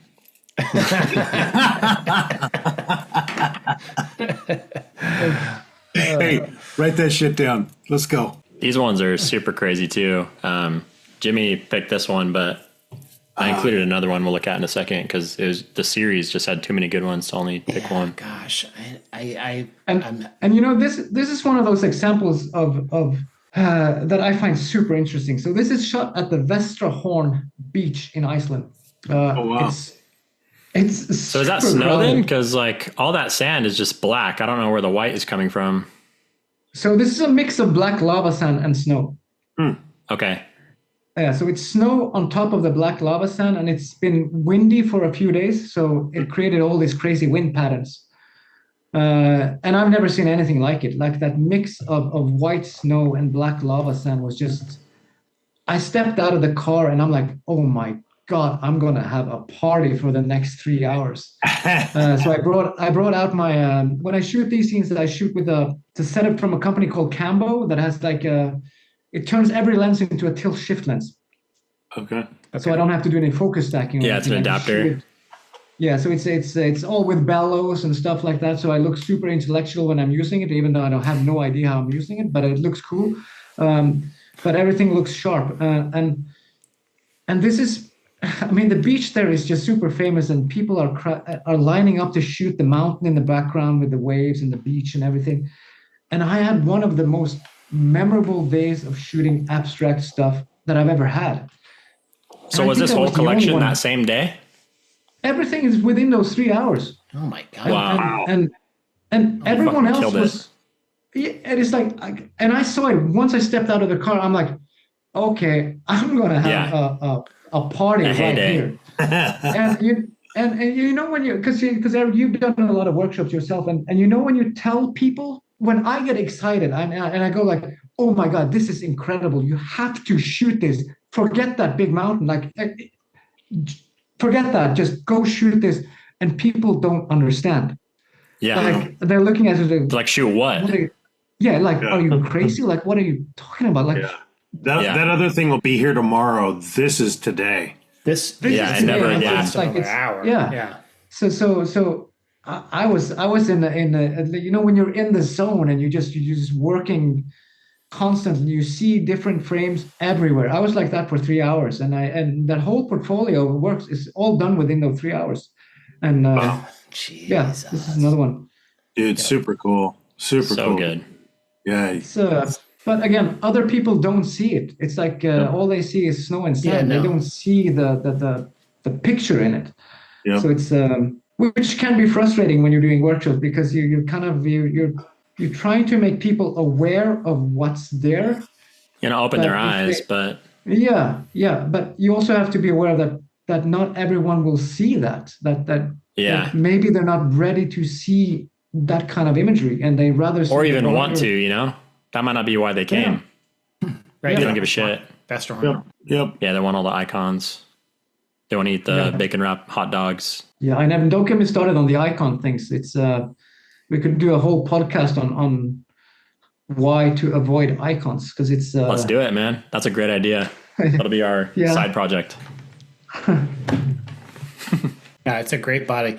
I think one thing that caught me when I was looking at that one page is just it was a little bit, that one image was, the last one was a little bit more expressive than some of the other ones. Like I'm seeing like a facial figure in there, or there's some kind of like there's some kind of which one, in this one or the other one? The previous one. Yeah.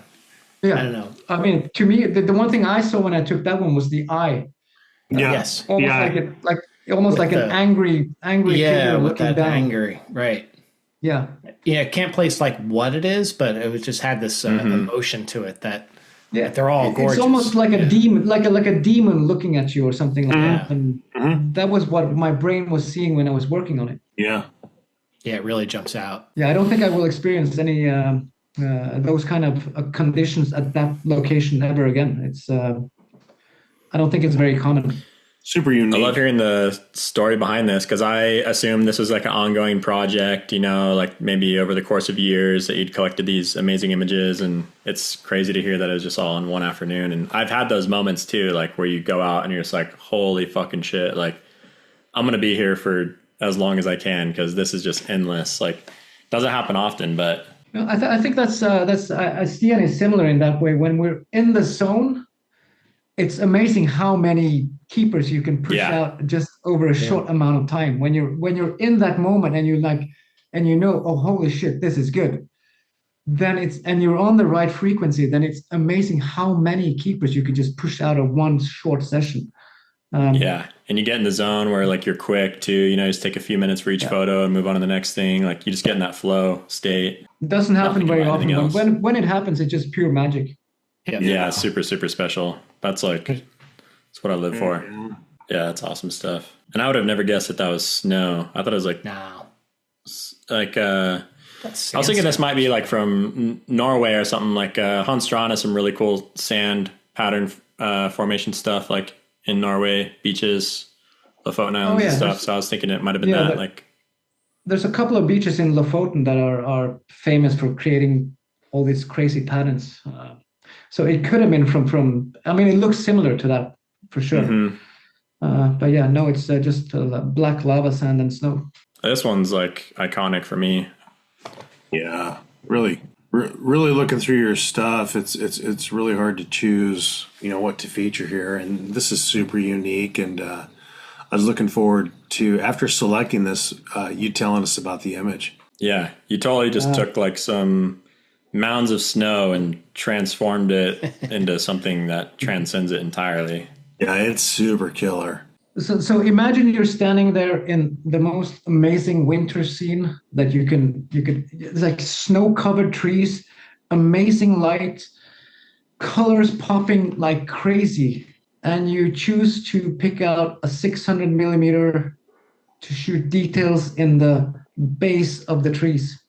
Yeah. It's basically right next to where the snowmobile tracks. Yeah, exactly. It's like a snowmobile track. Right? Yeah. And then you have all these, so all the light spots in the air is just snow crystals that are out of focus because of the long focal length. So what my eyes saw was just the shapes, the curves and the different shapes. So that was what I was aiming for when I started taking this series of photos. And then when you look at it afterwards, you see all these highlights that are, to me, they're kind of complementing the scene in a really nice way. And this is another example of, like you said, Eric, about excluding the sky and just get rid of every distraction possible. And this is probably stripping the scene down to the core of the whole thing. It's just all about shape and light, nothing else. It's a fairly simple image that probably requires very particular eye to actually be aware of that kind of scene, because it's not easy to see when you're standing there because there's so much going on, and to be able to pick out the 600 millimeter and put it on, because it's a 400 millimeter with a converter, so it's effectively the 600. But yeah, it's certainly one of my favorite winter images that I've taken. And to your point you made earlier, you don't have to have everything sharp or in focus. Like, the first two layers here are out of focus pretty significantly, but it totally goes with the rest of the scene. Like, it's not distracting at all. If anything, it actually benefits the scene because it helps you like move into it quicker instead of focusing too much on those first layers. It just really softens them and brings you into the center of the scene quicker. That falling snow stuff that's reflecting the sunlight, I imagine, was changing, constantly. Did you take like tons of exposures to get those distributed in the right way, or? I took a ton of exposures, but all of these flakes are from the same exposures, but all the other exposures look differently. So it's kind of right. It was hit or miss. It was like no control over what was going on. And also, it's funny that you mentioned the out of focus front dune or the snow shape. That's just me messing up the focus stack. So when you go back home and you start processing and you see, oh shit, I missed the point. Yeah. And this was a perfect example of that. And then I look at the image like, you know what? It actually makes the image maybe even more interesting than having it tack sharp. I wish it was on purpose, but it wasn't on purpose. It was just one of those fluke accidents where you mess up the technicality of a scene, and then looking back, oh, it actually turned out pretty nice. Yeah, it's gorgeous. Yeah, love this one. It's one of my personal favorites as well. It's and all I can remember is how cold it was. It was still it was minus 30, 35. Was it 2020, Aldred? I think it was 2020, 2021, something like that. Yeah, something like that. Yeah. Yep. Yeah, just a couple of weeks before lockdown, I think. Yeah. Yeah, I could stare at this for hours. I know, right? Super cool. Very personal images all around.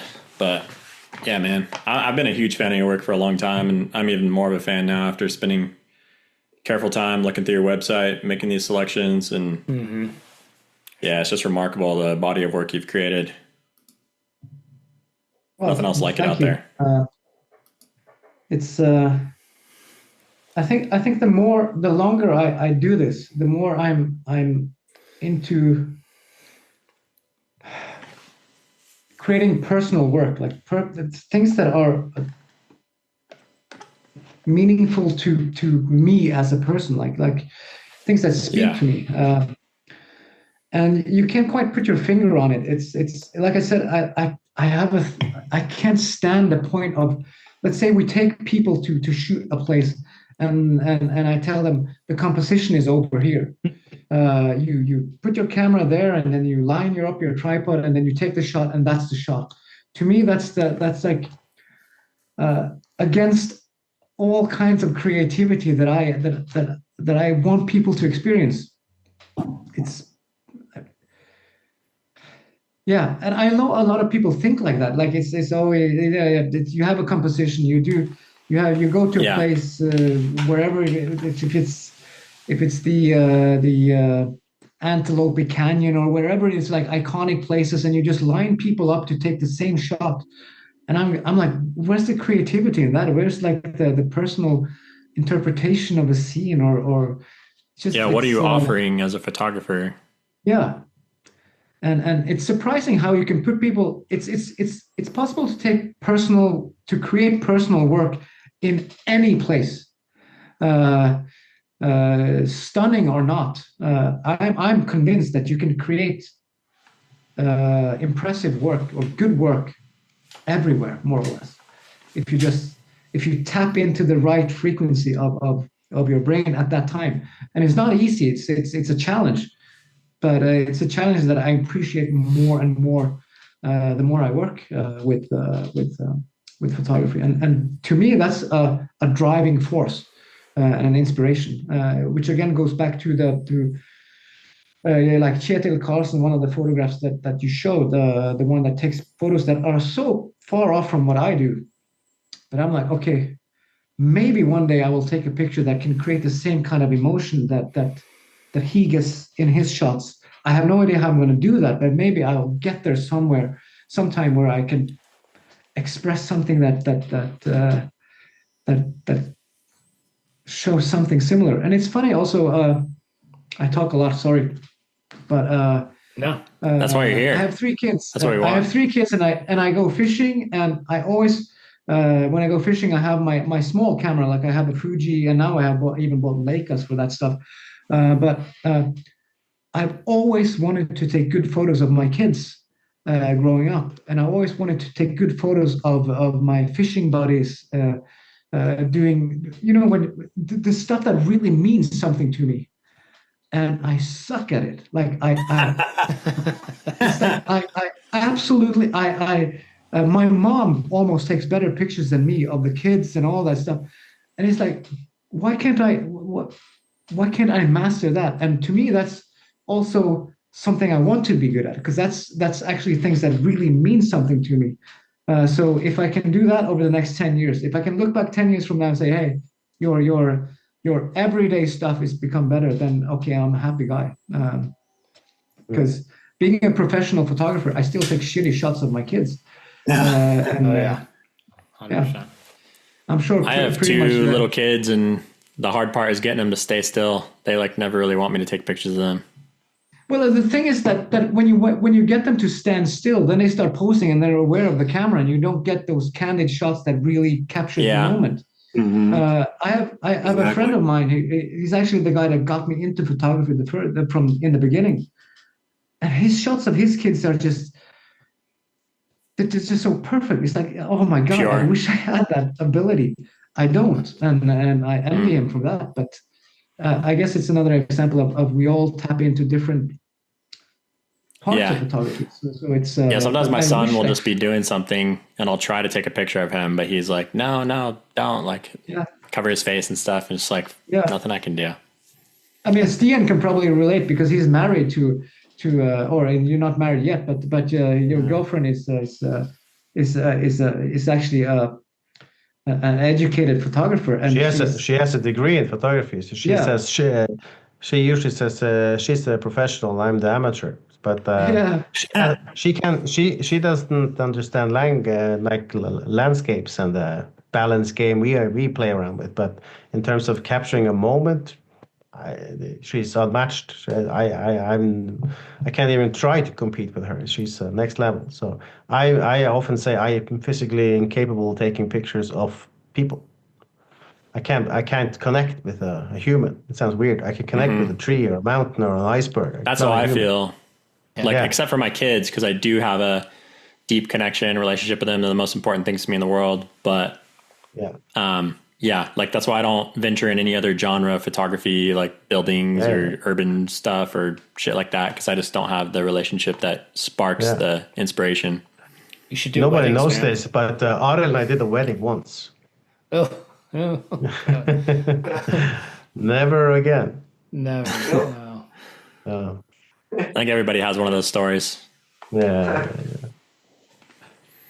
But it is funny though, because when we travel all around the world, it's we try to more and more do like street stuff and urban stuff in wherever we go to push ourselves, create like from a creative point of view, because I really enjoy that kind of stuff. Like I enjoy looking at carefully composed street stuff and urban stuff, but I totally clueless in that genre.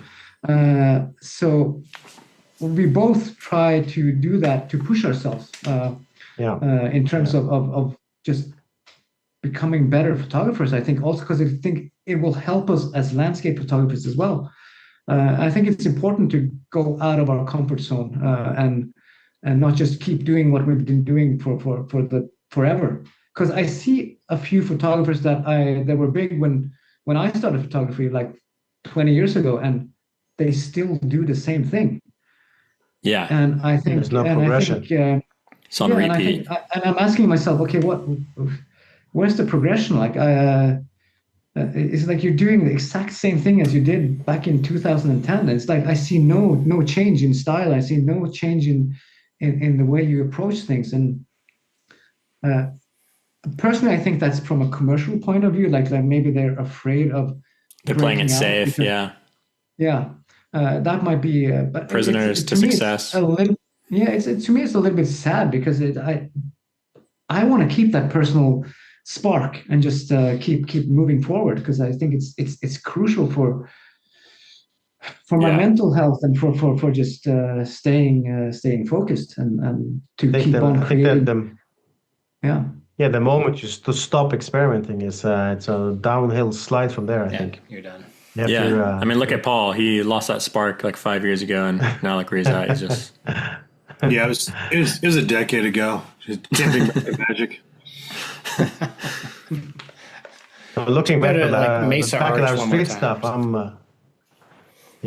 Now, looking back at our street stuff from all the traveling, I'm still undecided if we have reached another level in street style, but it's fun nonetheless. I think that's the most important part. Absolutely. Yeah. So Stan's like the only sober guy at the party right now. Yeah. I'm not chugging down, say, 17% beer. Yeah. I'm still not at the point. Like usually when I get drunk, I can hear myself talking from outside. Like I can hear myself, like I'm outside of the room, but I'm not there yet. Out of body experience. I've actually had to put him to bed sometimes. Yeah. Like tuck him in and everything, sing lullabies and everything. Oh my God. Okay. If you tell that story, I said so. We're doing a workshop in back home in Norway, and we're staying at a lighthouse. It's one of those lighthouses where it's not turned into a hotel, but you can spend the night there, and there's a host there and everything, and apparently it was haunted or something, and we have quite a few of our clients are really into drinking wine, and I'm in that category, so I think we should me and two of the clients or friends that I call them had a couple of bottles of wine, and we got really, we were off the chart and Mashed. And then at like 1 a.m. I decided to dress up as a ghost. Oh shit! That's brilliant. And I put a white sheet on top of me, and I'm running around the lighthouse pretending to be a ghost. There is an image. Maybe I can find that image, and you can paste it in the podcast. That would be epic. But all I remember is I got back into our room, and Stian had to put me to bed like a 3-year-old or something. It was horrible. That's awesome. Good times. Good times. Damn, well, this was phenomenal. You did not disappoint at all. Completely exceeded my expectations for this. And great time. Yeah, I can't wait to have you guys back on again at some point to talk about Stan's work and see his dick pics that Arild has. Next time I'll try not to talk like a non-stop machine, because I've been talking. I feel like I've been talking. It's your show, man. No, it's all you, dude. This is you, man. We love it. So when you do Stian, when you put Stian on the show, I will tape my mouth. So I will just sit here like with a tape around my mouth and just be quiet, and then Stian probably likes that. Yeah, you can chip him his own stories. Put a gag in your mouth. Oh yeah, I have a picture. He prefers the ball gag. I have a picture of Stian in a latex suit. Yeah. Hey, that's next. We want to see that. Oh man. I'll send that as It's well. an opening image for his episode. Yeah. Did it come with a leather mask? I had a breathing hole. Yeah. All right. It's like a leather helmet. Breathing. It's like a helmet, and then eyes, and then it's. The hole is primarily for something else, but you can breathe through it. Yeah. I think we're all ready to move to northern Norway now. Yeah, we need to see the. Yeah, it sounds fun. Hey, we didn't know how far we could take it, so this was like the entry level stories. It's dark all the time for a reason. Oh shit! It's funny though. I think that we chose the right podcast to do our podcast debut, because I feel privileged that we got to take your virginity. Because we have a thing with if things get too serious, it's just not fun anymore, and I think a lot of photographers in general take their work and their craft way too serious, and we should just be more lighthearted about how we see things, because it's just and I feel like artists like above all people, artists should be the ones that can laugh at everything in life, you know. Yeah. Exactly. Yeah, that I've perspective. lost count of how many times I see a caption of a picture. It's like it's 400 words about they're quoting Aristoteles and Greek gods, connecting to whatever they connect with. And there was one guy who commented on it. Couldn't a tree just be a tree? Doesn't have to be all philosophical and quoting gods and shit. Yep. Fair enough. Yeah. I'm more like that guy. Yep. I'm with you, man. Yeah. So it's been a pleasure. It was way more fun than I expected, but maybe the beers help. So It does. They do. Absolutely. Yeah, we're stoked. Hell yeah. Fun. Is that a new tattoo since the last time I saw you on it? Yeah, I have your initials tattooed on my nutsack at the moment. So One on each ball. All right. Your wife will be very happy then.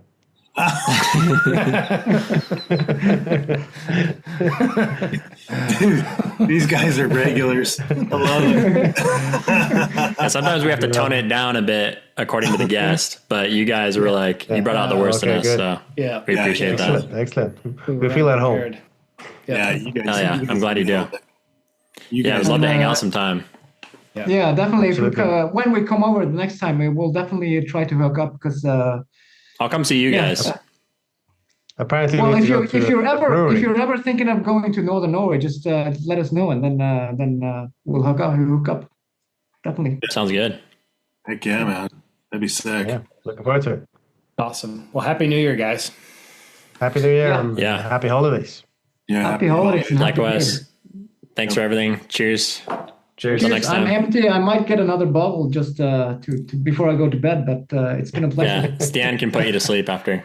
Yes, absolutely. All right. Thank you, Okay. everyone.